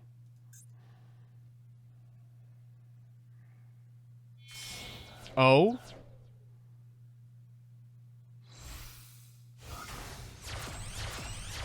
Oh, he's back. Alright. Well, this guy is not going to win the game on his own. Yeah. Well, you know, it is what it is. We are going to game 2. That one's weird. It seems as if we kind of burned a Bangalancer activation, and it maybe cost us that one. It's hard to say. I'm always surprised how Labyrinth can pull games like that out of nowhere. Can feel all the way over. It can feel like there's nothing you can do, and then they go, no, I actually win. All right, just checking on this one. Looks like a TCG Nick versus Zerglinator. The Pearly Mirror continues. Nick is up 1-0. So let's check out the sideboards real quick. See what we're looking with. So the sideboard of the Plant player is a little mystifying. There's some very strange stuff in it. The sideboard of the Labyrinth player is similarly mystifying. These people are playing some very strange cards in the board, but they're also playing the cards you would expect. And for the Rika player, I think the cards that you could expect to beat the trap deck are probably exactly what they're going to be boarding into.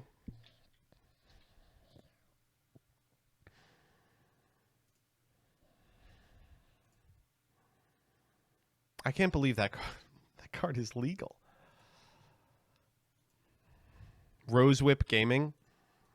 Rose Whip Schmoes Whip. I think you all need to think a little harder. All right, both duelists are done boarding. They're just hopping in. We're about to jump into game number 2.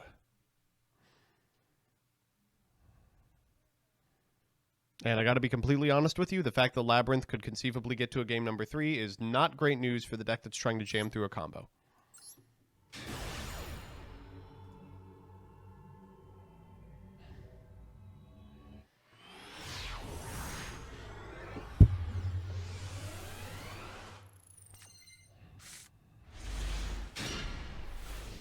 All right. Let's see. No Maxi this time. We'll just go Lokai into Dryas. Trigger Dryas. Grab Sowing. Sowing for Twin. Summon Sunseed. Blum, blah, blah, blah, blah. You're all familiar with this. No bugs! La Cucaracha will not be making an appearance this game. Yet. Oh, though play did pass back to Duke there. You would imagine that that's probably the Ash Blossom target, so likely what you're looking at is furniture in hand. Because we lost 1,000 off the activation of the Sun Avalon Sowing, we'll activate the effect of the Dryas and summon a copy of Healer. Trigger the effect of the Twin on summon, grab ourselves that Genus Lokai back from the graveyard. Healer to gain 300, that's time in the round, and now it's time to play with 4 pieces of Link material. Nibiru? No. If it's Nibiru, they're holding it. We'll go for an Aromatherapy Jasmine because our life points are higher than our opponents. The monsters it points to can't be destroyed by battle, and then we'll pass. Kidding, of course. We'll go ahead and send that copy of Sunseed Twin to the graveyard for another Dryas. And then we will send that Lokai to the graveyard for a copy of the second Healer. Healer, by the way, not a once per turn, so we'll target that Dryas once again and gain some life. Because we gained life, we can trigger the effect of the Jasmine to grab a plant monster from deck to hand, probably the Lily Borea if we don't have it already, or the Mudon if we do. And then we can go Aromatherapy Jasmine, tribute one of these 2 bad boys in order to grab something powerful from deck. Oh, we're going Lily Borea first. I guess we're not yet plant locked, are we?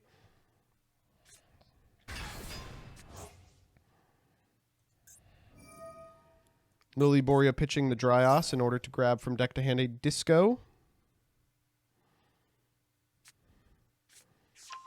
And we'll activate Therion Disc Coliseum in order to grab from deck to hand a Regulus.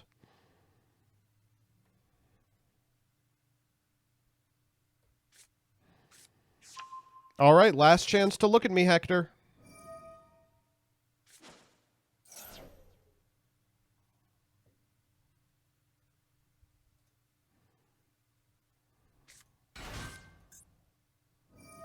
We're going to go for the Lone Fire here.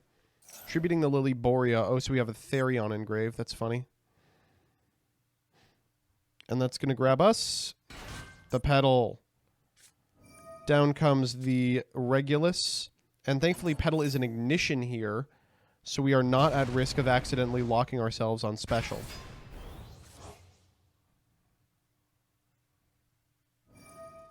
All right, Petal time.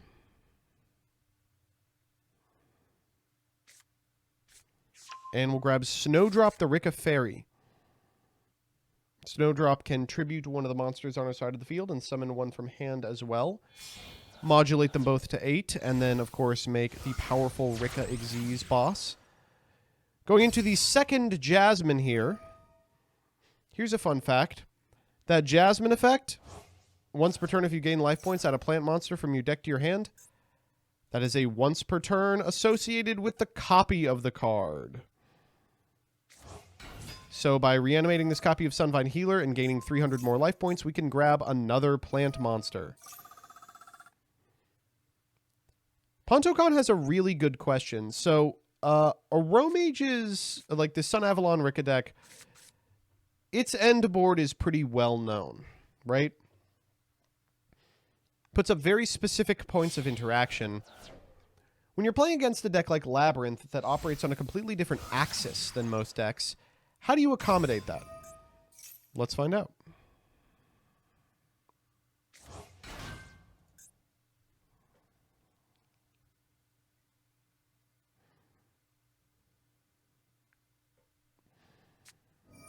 Mudon here in order to tribute this copy of Sun Avalon Dryas. We'll summon her. Then we activate the on-field effect of Mudon in order to grab from deck to hand a Rika Con if we don't have it already. We don't.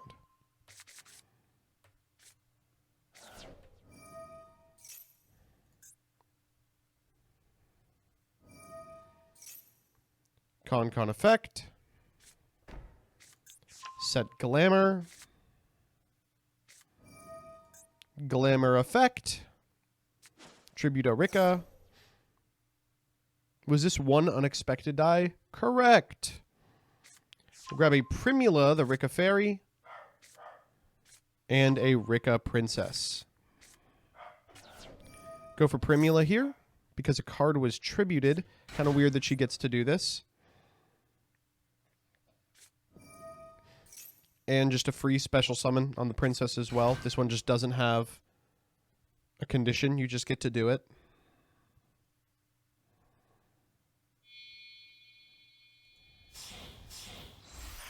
Strenna time.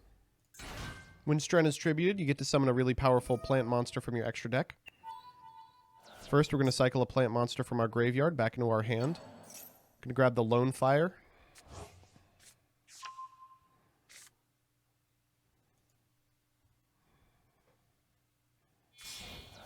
These two to the grave. Are we going Bangalancer? We are.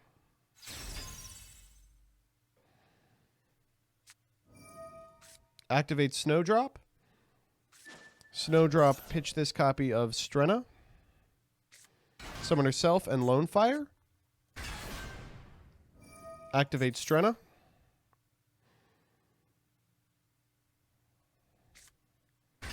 Grab Hyperatin. And now it is really the last chance to look at me, Hector. Lone Fire Blossom effect.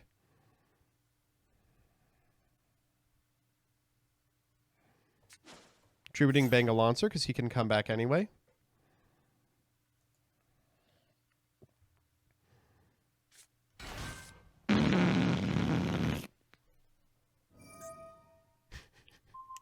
Rose Whip Gaming. Modulate all our monsters to level 8 so we can overlay the Lone Fire Blossom and the Snowdrop for the Rika Queen.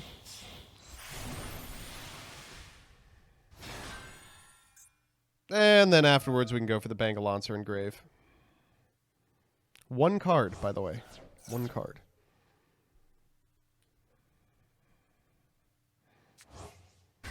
Here, Scotty, I just wanna highlight your post real quick. What an honest to God, boring and unhealthy deck this shit is. Alright, will the one spell trap activation be Dark Ruler no more? If not, we are cooked. Extrav, that's a pretty good one.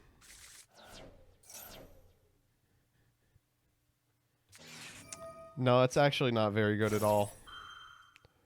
All that, and we had Ash Blossom too? Damn, we weren't even winning through Maxi.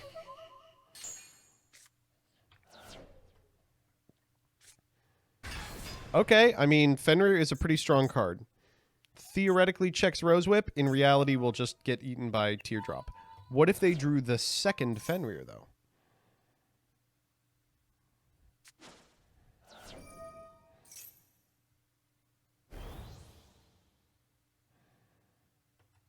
Bounced by Banga. Please don't actually bounce Fenrir, chat. Oh, boy. That was, I mean, that was a sensory video for... I'm not going to lie. That was functionally Coco Melon for Yu-Gi-Oh! Duelists. All right, let's get game 3 going. I mean, so this is kind of a weird position to be in if you're if you're Rika, because you can expect that your opponent is just going to set 5 and wipe you. Oh, and guess who is joining us? Co-commentator Danny Guadalupe. Hello. Yellow. Wow. Do you know anything about Master Duel meta? That's good. It'll be good to have someone to bounce things off of, if nothing else. Yeah. Well, you know, I regularly log on to twitch.tv/MBT Yu-Gi-Oh for good Yu-Gi-Oh content, and I would not be here without the best Master Duel gamer yourself. Yeah, so without literally your stream, true. I'd know nothing. That's true. Right. That's true. Right. I run a very educational stream, I would say. So right now, the parallel match is Pearly. So I imagine that whichever duelist wins this one is just itching to get into a Pearly match.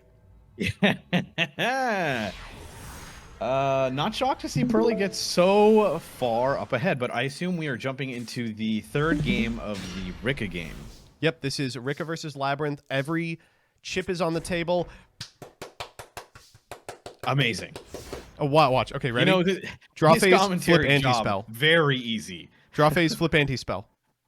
Let's go! Let's go!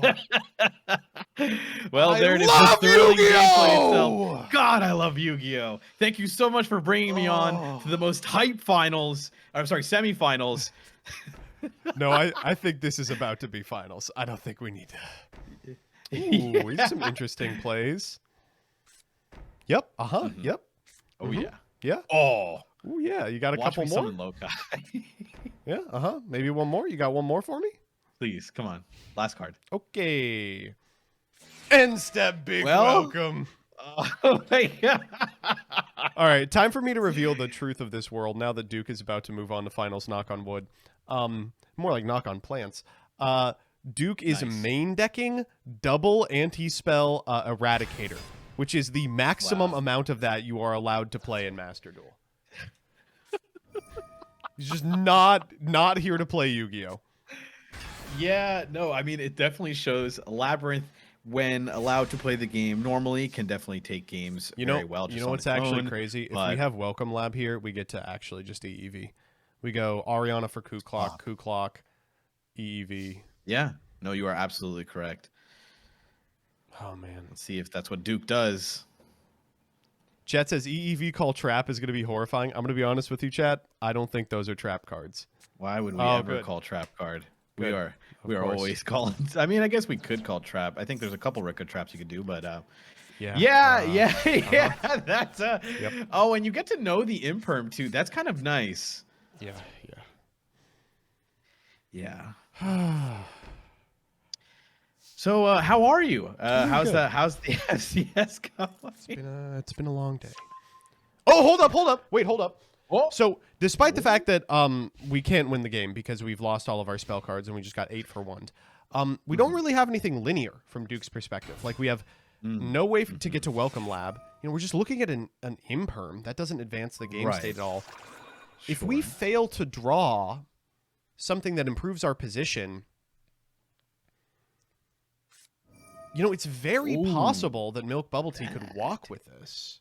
Is an interesting one. Rika Princess revealed to special summon. So we can Might have go some plays. Rika Princess into Dryas, which is bad.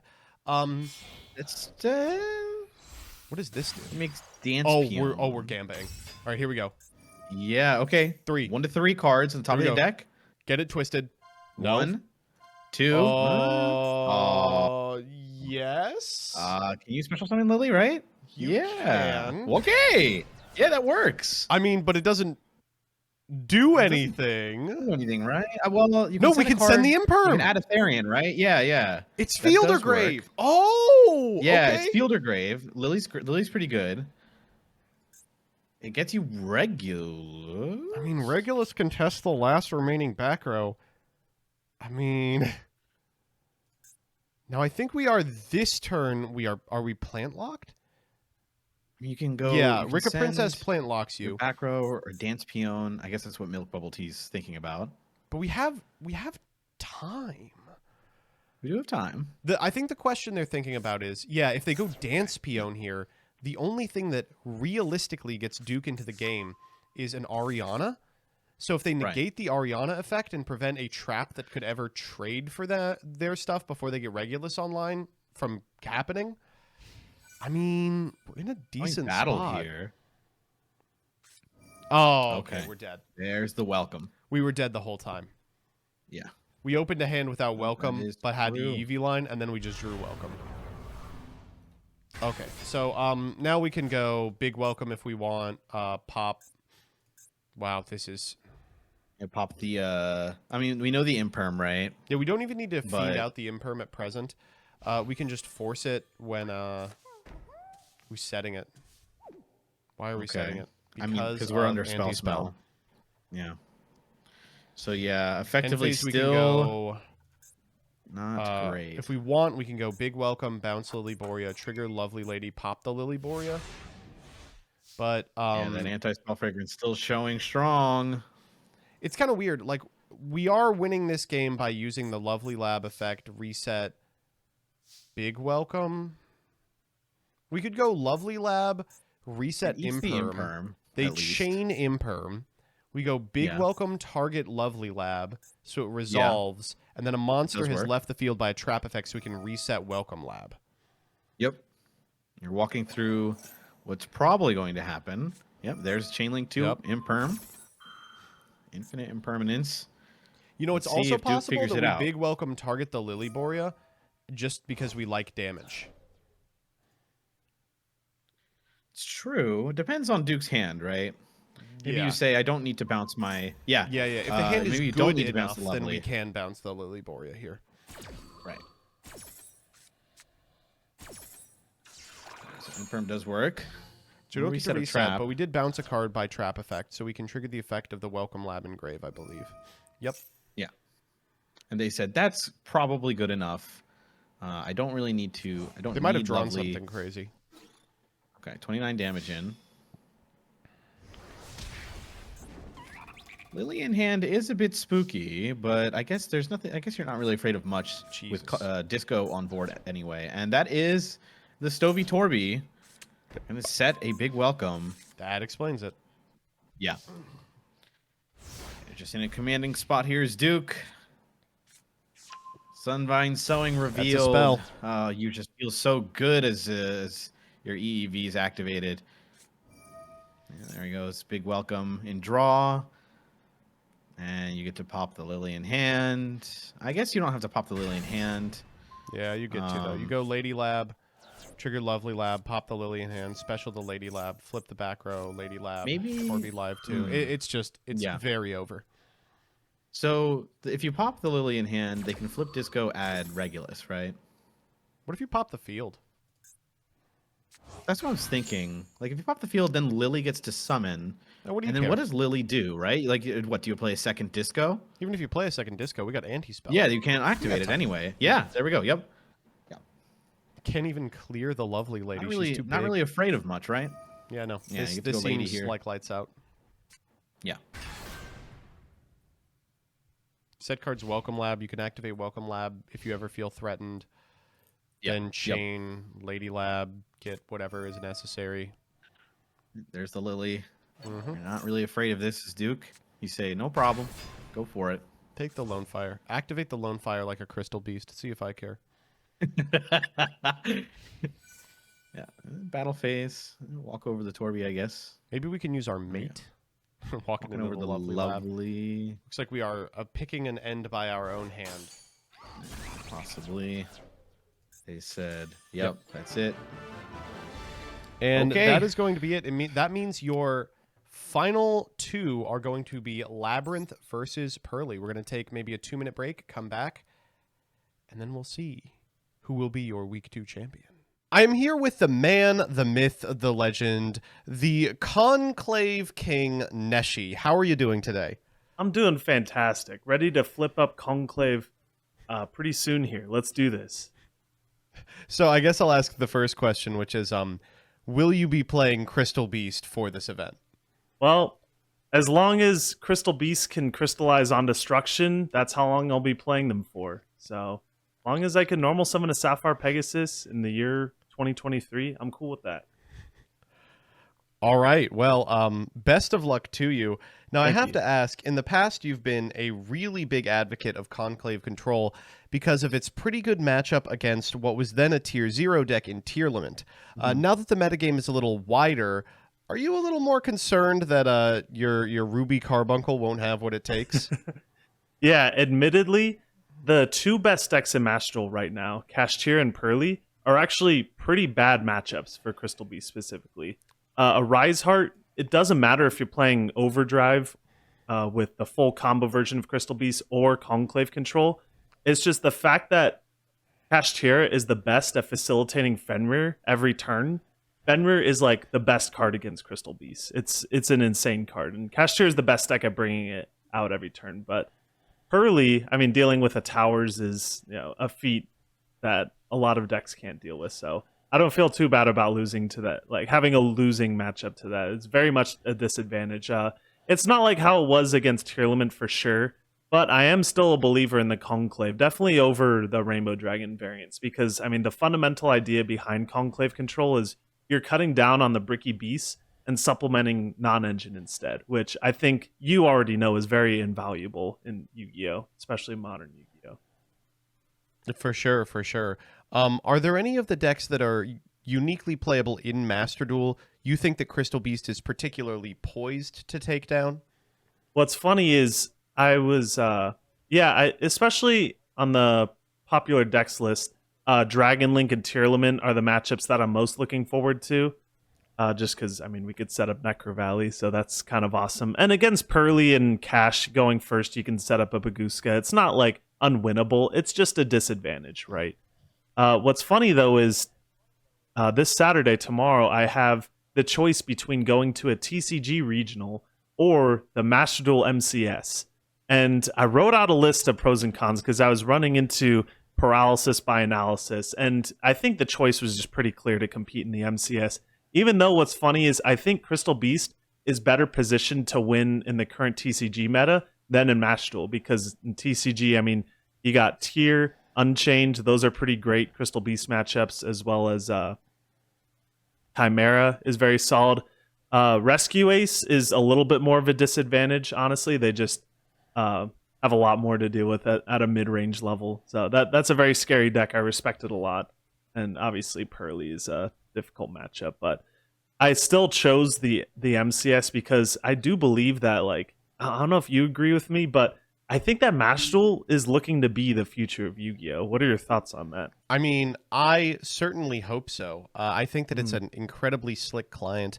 I mean, it's hard to watch this weekend so many professional players and so many weekend warriors grinding the Duel Cup and not see huge potential there for competitive play. But we'll have to get there first, and a lot of getting there involves getting incredible players in seats playing the greatest deck in the room, Crystal Beast. So thank you for doing that. Oh, of course. And that's the thing is, like, the coverage on this event is insane. I think you're doing an amazing job. Your whole team putting it together, it's been fantastic. Whereas, like, if I go to a regional and I have a deep run, it's not going to matter nearly as much as if I have a deep run here on this platform. I think it's an awesome opportunity for people who otherwise wouldn't be able to go to events like this. I promise I did not pay him to say that. Thank you so much for for doing this. I all really from the appreciate heart. All from the Thank Rainbow you so Bridge of the much. Heart, actually. That means a lot. I hope you're able to add a field spell from deck to hand, and I hope you're able to make a deep run this weekend. Yeah, me too. What's funny is just a couple days before this, I reunited with the co-creator of Conclave Control, Ryan Levine. So if you don't know, back in 2020, he and I were the ones that kind of created this version. It looks a lot different than it was now, and he's not nearly as familiar with modern Conclave Control. But it's just funny because we haven't connected again in like years. So just 2 days ago, we talked about the current format for AGOV and Master Duel, and so I feel like I'm going back to like meet an old business partner before we launch this new kind of this new journey. So I'm excited to see how we do tomorrow. Well, I hope you do particularly well. Thank you. Thanks for stopping by. Really appreciate it. Of course. Catch you later. Don't listen to those two imposters. I'm Joseph Rothschild, and I'm back with the final round of the second week of the Master Circuit series. I am joined by Mr. LukeVonKarma, as the moving text just informed you. How are you doing today, Danny? I'm doing fantastic. I have only sat through one EEV, so I'm excited to see more. Yeah, no, thanks for spoiling what's in finals. For those of you who are unfamiliar, we are going to be watching Labyrinth versus Pearly, which, despite the fact that the decks are a little common, certainly is a representative sample of this metagame. Yeah, no. It is definitely showcasing the strength of these both of these decks, as they were pretty strong in TCG as well, and how KASHTIRA is not here because of the hits through Master Duel. So it's super interesting to see. KASHTIRA not only not here, 0 copies in the top 16. One of the biggest whiffs of all time.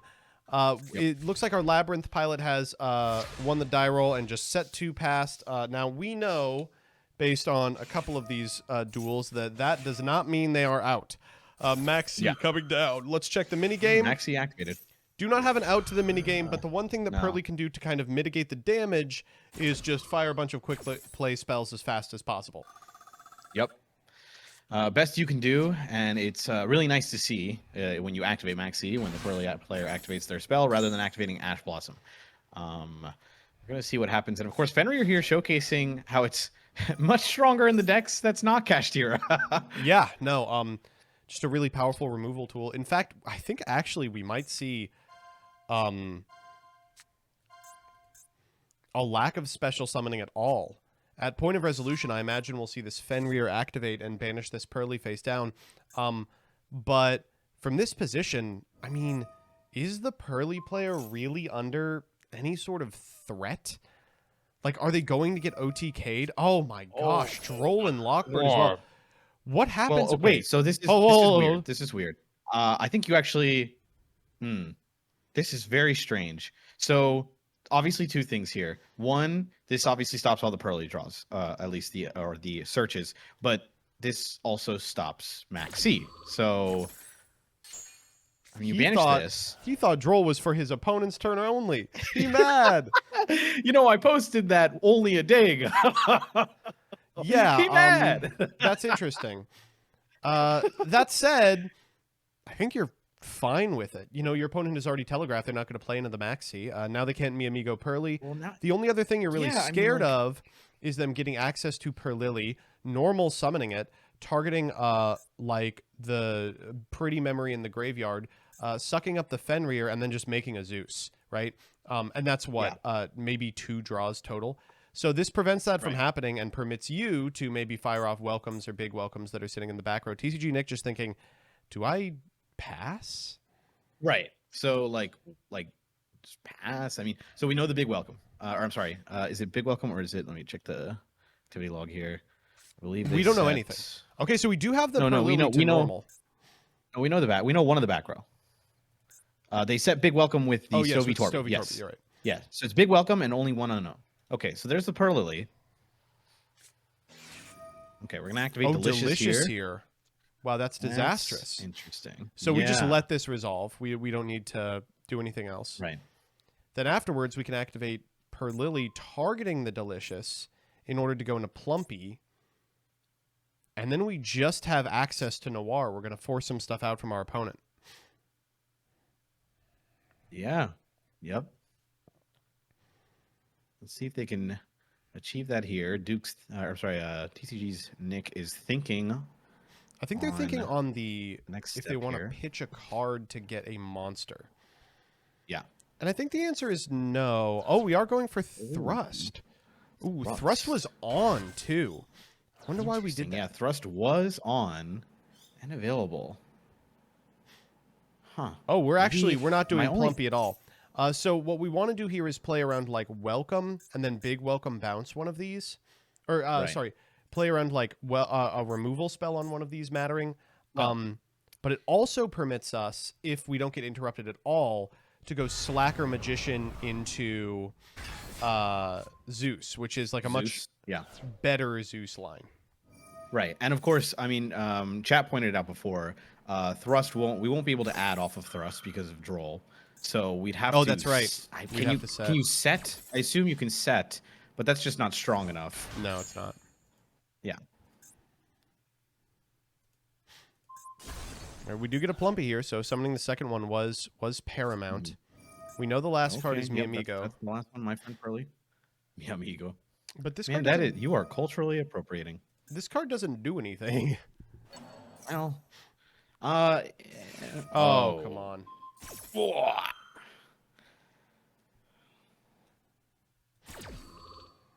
all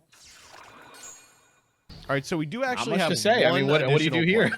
we have one more play. Yeah. What zone is that lovely lady in? Stop. There is no way. They're gonna let it go. Yeah. There's no way they are playing Anima. Well, Right, yeah, they are. It's very frequent in this, but I think deciding that they just want to chill. Sure. Probably value the Pearl Lily a little more. Well, okay. To be fair, for those of you of me saying no way, first off, you're right. But second, I don't have the deck lists, so I can't be like, you know what they could do. I do not have access to this. I don't know. The more I think about it, the more I don't understand why we didn't Anima. I feel like it's... Yeah, no, the more, I mean, here, now that you say it, of course, it seems a much more straightforward play. We get to trigger the lovely, we get to pop Mi Amigo. You know, we don't gain anything by having Per Lily on our side of the field. We can't quick Xyz. We're not going to ever proc the effect of my friend. Right. Well, okay. Did they target the Lily with a Pearly spell? Maybe that's why. But still, I still like. I agree. I think maybe sucking up the lovely would be a better play. But I don't know. Maybe you're just losing either way. Just like losing a little less. We're getting absolutely blasted here, specifically by the card we would have anemied. True, but Stovey Torby was always activating, correct? And yeah, but you can force really it do out. of it. It's, I mean, it's bad either way. Don't get me wrong. Yeah. But if it's the difference of having like a 10% and having a 0, you still probably do it. Right. Right.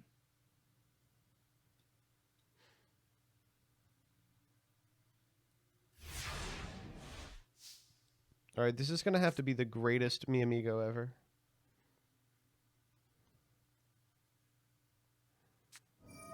You even let them? Yeah. You're going to go big welcome here, chain lovely lady. Oh god, they can get Coup Clock, bounce Coup Clock. Lovely Lab, pop the back row. Lovely Lab, pop the card in hand. Set EEV. Oh, god. Even better. Even better. Yeah, it's Just over. Coup Clock. Yep, Coup Clock. Activate D barrier, put Coup Clock back. Pop a card. Yeah. Yeah, and he says, "You know what? I'm actually good. I don't need to see the rest of this one."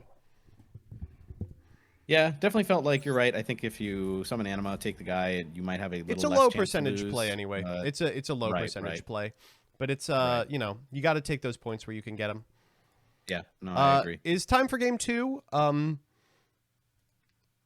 So one thing that Labyrinth really benefits with from like the best of one ladder system, and why I would argue it's a top 2 deck in Master Duel, is that it plays on such a completely different axis of like everything else in this pretty diverse format, which means that you get away with a lot. Post board, you get away with a lot less. There's a card that's a 2 in this format that reads "Win the game versus Labyrinth." There's a number of cards that are pretty good versus Labyrinth. Evenly matched, Harpy's Feather Duster. And there's fewer that you're not already playing against Pearly. You know, like, sure, you can board into Kaijus or whatever, but like, Pearly's already ready to absorb that hate, whereas there's not much you can do to absorb a red reboot.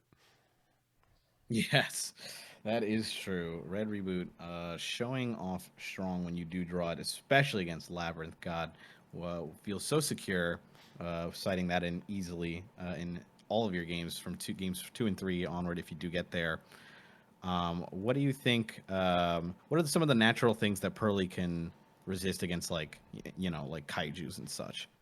You just if your opponent boards into things that beat a noir that's already resolved, that's the secret, is that when you get to a 7-mat noir, you've already won.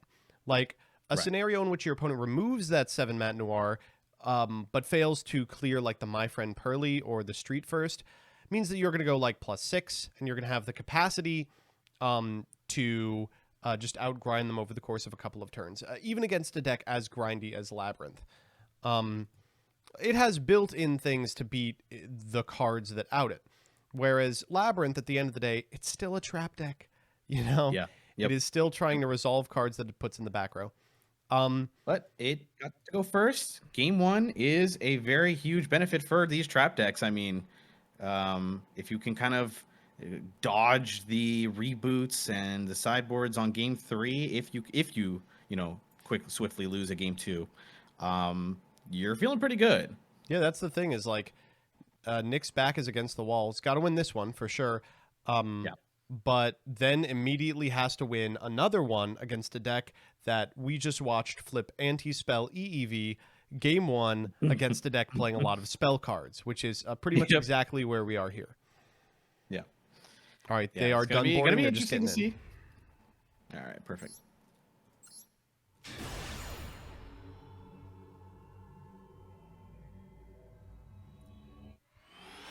Have you seen a lot of Chaos Angels? We've seen a lot of Chaos Angels. Yeah, it's we've good to seen see. Chaos Angels coming out the wazoo. Yeah.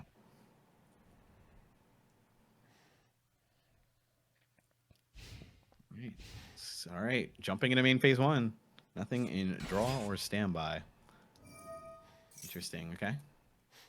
You sometimes Start feel off bad with about the doing this, like not playing around Droll or whatever, but Yeah, that's what I was thinking. there's really only so much you can do. Bad kitty. Bad Not kitty. good. Bad cat. Bad. You're a little sad about that if you're Nick, but let's see the rest of the hand. Well, the cat is actually playing around Droll and Lockbird. Yeah. Now we can activate Mi Amigo very safely, I guess.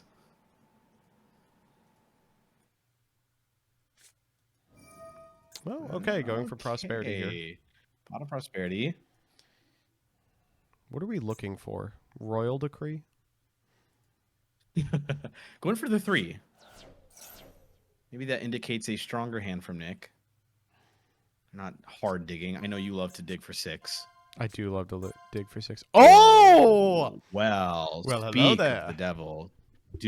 Hello there. What are you, R Master Duel?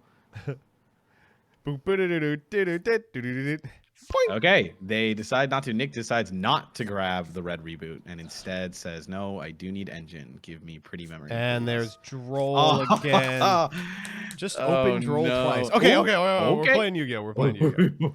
Close one. That's why and as you mentioned, like we didn't do anything in draw or standby. Nick felt pretty safe going into main phase, and that called by makes them feel very safe.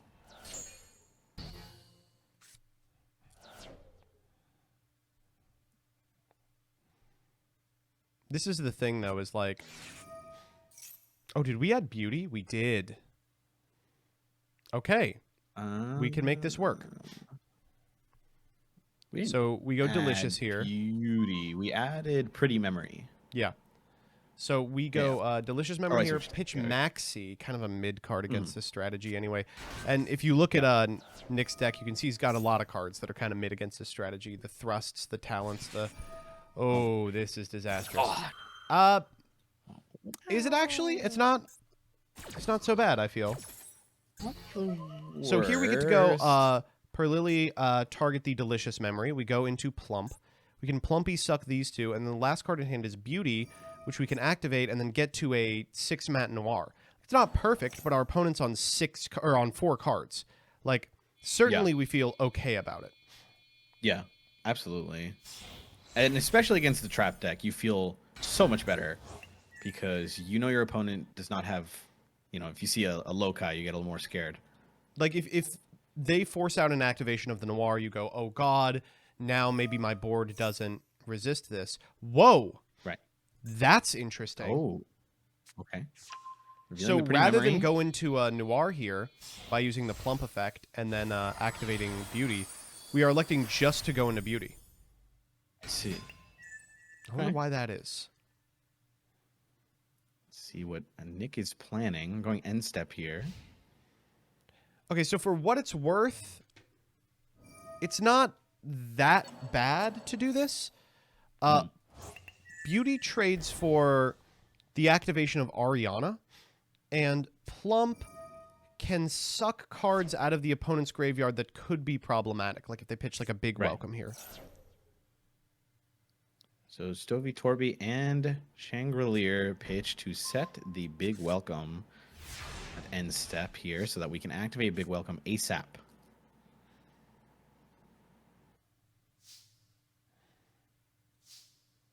Gives Duke Wow, a and, bit and of breathing they actually room. played that perfectly.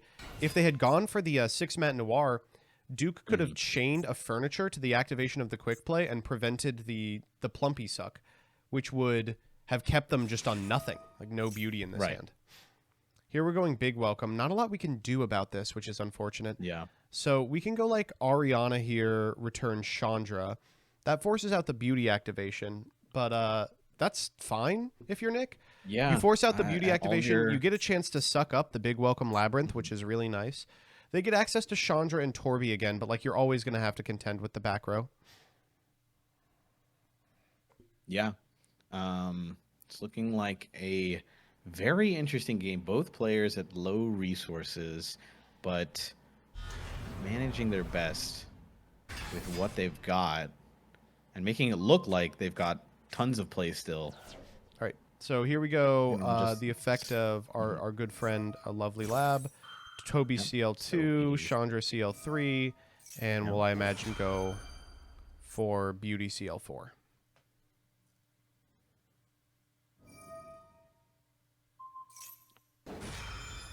All Now, right. notably, the Torby summons itself. It does not Right. return to hand like Chandra does, Right. which means Chandra that goes if we here. want, we could go Chaos Angel here, which probably clears Plump. And that might just win us the game. Like, we could play Chaos Angel beatdown.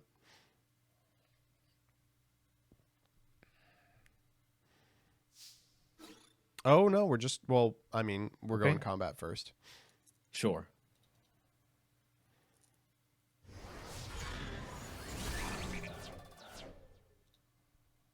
Walk over the beauty. You go main 2. Yep. And you called it. There it is. Speak of the devil. And we've got at least one piece of furniture in hand. Chaos Yep. Angel, for some ungodly reason, is a fiend, so we have access to the big welcome engrave. There it I goes. struggle to think of a single card that would do it. No, Avarice, It's just too good. Yeah. I guess that'd be pretty good. double Chandra. We'll just go get welcome lab here. Yep. Man. I don't know. This game felt so textbook. Yeah, Just each point. Sometimes Labyrinth just opens the Labyrinth hand and does the Labyrinth move, and you go, "Wow, that's Labyrinth." Hey, speaking of, oh, come on, insult to injury here, There's no reason for this. unnecessary. But it unnecessary ensures you stuff. the game, right? Like It does. It does. What else it's are you gonna correct do? for sure, but Okay. finished is a great Well- term for this. It really is finished. And that's going to be it. Labyrinth ends up winning your second week of the Master Circuit Series. I got to say, deck looked real good. Yeah. Congratulations to Duke. Very clean game. Very 2, would clean. you say? Yeah. No! Master of Oz! Use the effect of Mirror Jade! Oh! Get cooked, idiot! Gars, salut, au revoir. Non, non, non, non, non, pas de full gaze.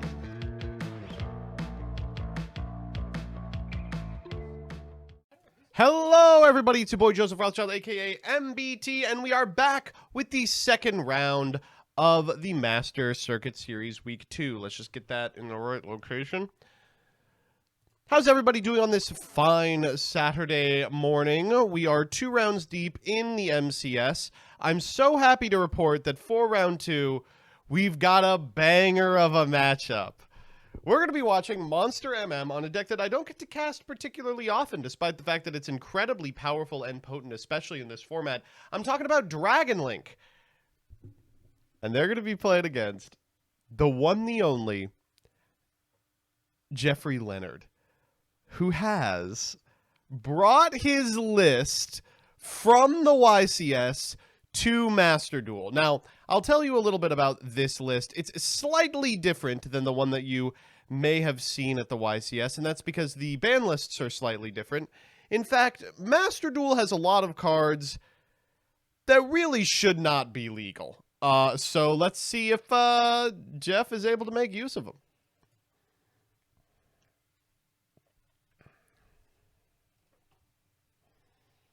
All right, and we are in the game. We have jumped in. Jeff, what are we working with? Who won the die roll? Oh, God, I think the Dragon Link player won the die roll. No! Oh! Never mind. Jeff won the die roll and has won the Maxi minigame. Oh, no. It might already be over. It might already be over. Oh, my God. All right, Jeff, do we have the combo? That's a pretty damn good one. Neospace Connector here.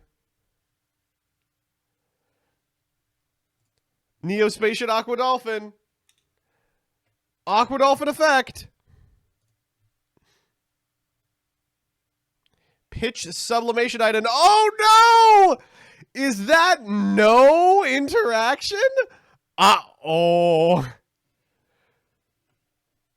We'll go ahead and select the kaiju and then take a fat stack. But from here on out, it's just a question of if Jeff can click the right buttons,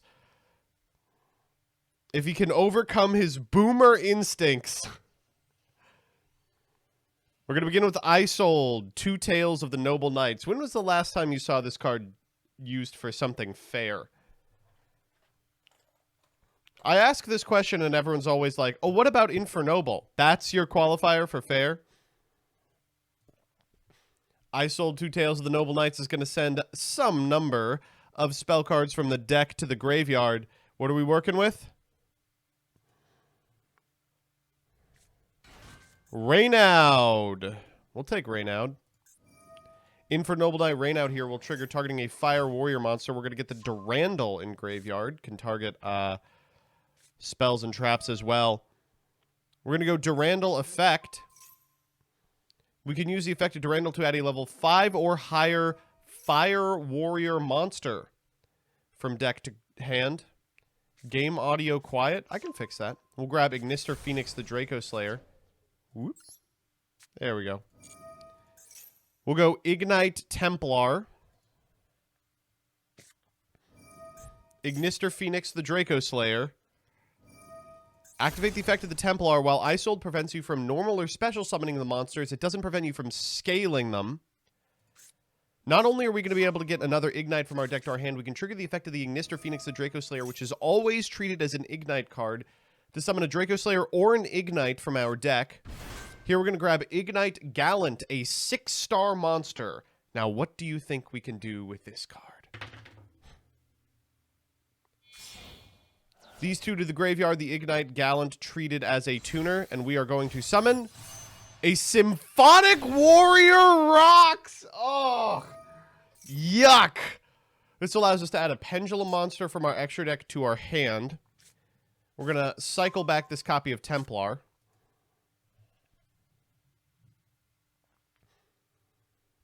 Where the hell do we go from here? These two to the graveyard. For Beyond the Pendulum. Now, we already have the 2 scale in hand, so Beyond the Pendulum just has to add a high scale here for the low cost of 1,200 life points. We're going to be grabbing the Harmonizing Magician. It's a high scale. Stop laughing. And Jeff's opponent in chat right now says, I don't want to make top cut anyway. Oh, my mistake. We took the high scale. Oh, no, we just have Crusader. Of course, both of these monsters negated until we perform a Pendulum Summon, and here it comes.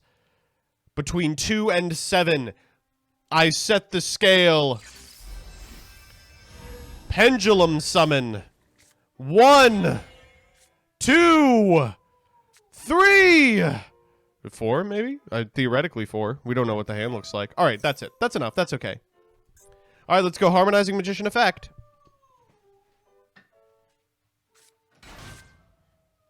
That's going to grab from deck a Purple Poison. Now, if you watch the Simo video, you know that this could be any magician, but Purple Poison is used because Jason Leonard thinks this card is funny. And now you're about to see an interaction that is insanely ridiculous. Time Star Magician activating here allows us to add a Dark Spellcaster from our deck to our hand. And what Dark Spellcaster do you think we're going to get? That's right! Exodia, the Forbidden One! Next, we'll activate the effect of the Ignite Templar. We're going to pop our scales. Or will we? Time Star Magician's replacement effect will trigger here, allowing us to send a Spellcaster to the graveyard. We will send Blue Dragon Summoner. And now, the funniest part of the game. All we've got to do in order to win the game is loop this card 4 times, get it onto the field, and then back into the graveyard. So, to begin with, we're going to go for, I believe, a Cross Sheep first, or do we lead Celine? We do lead Celine. Celine here will trigger. We got 1, 2, 3 spells in rotation, thanks to the Durandal. Or 4, thanks to the Called By.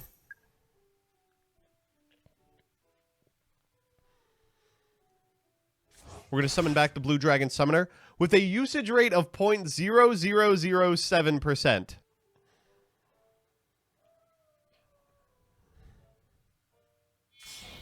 Next, we'll send these 2 to the graveyard. Here is the Cross Sheep. Beautiful. I'm actually surprised he's not using the Cross Sheep mate. He might not play enough Master Duel to have it. Blue Dragon Summoner triggers here because it's sent from the field to the graveyard. We had a Warrior Spellcaster card from deck to hand. We'll go ahead and grab a Spellcaster, the Right Arm of the Forbidden One. Now we need a Fusion to reborn that Blue Dragon Summoner from the graveyard. But what do you know? This counts as fusing, contacting the Dinoster Phoenix and the Ignite Gallant to the graveyard for power. That'll trigger the Cross Sheep's fusion effect, which allows you to reborn a level 4 or lower monster from the graveyard. We're going to target, what do you think? The Blue Dragon Summoner. Next up, because Blue Dragon Summoner is a spellcaster, we can once again go into another copy of Celine, Queen of the Master Magicians. For some reason, another effect that is not a once per turn.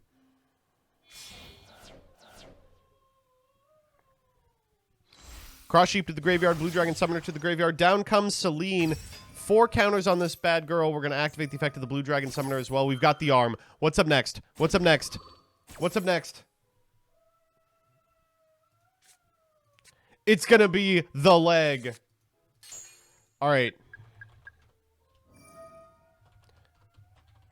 30-second prediction up in the chat right now. Will the next piece added be a leg or an arm?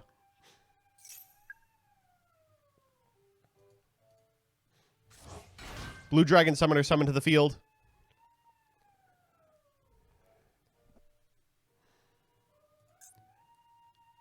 Three materials on our field means that theoretically we could make another Celine, even though Celine kind of screws up the math here. Celine, Queen of the Master Magicians. We've got between 1 and 2 pieces remaining. Prediction up. Looks like about 50-50, although most of you are favoring arm. We have added the leg. And we've done it! Exodia, the Forbidden One!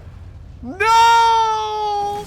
Jeff Leonard summons the most powerful beast in Duel Monsters in round 2 of the Master Circuit series. Obliterate! Oh, how often do you get to see that end screen, especially in a competitive tournament? Jeff, You're a hero. You're a legend. I can't believe you showed up and decided you wanted to do this today. And Monster MM, huge shouts out to them for sitting through it.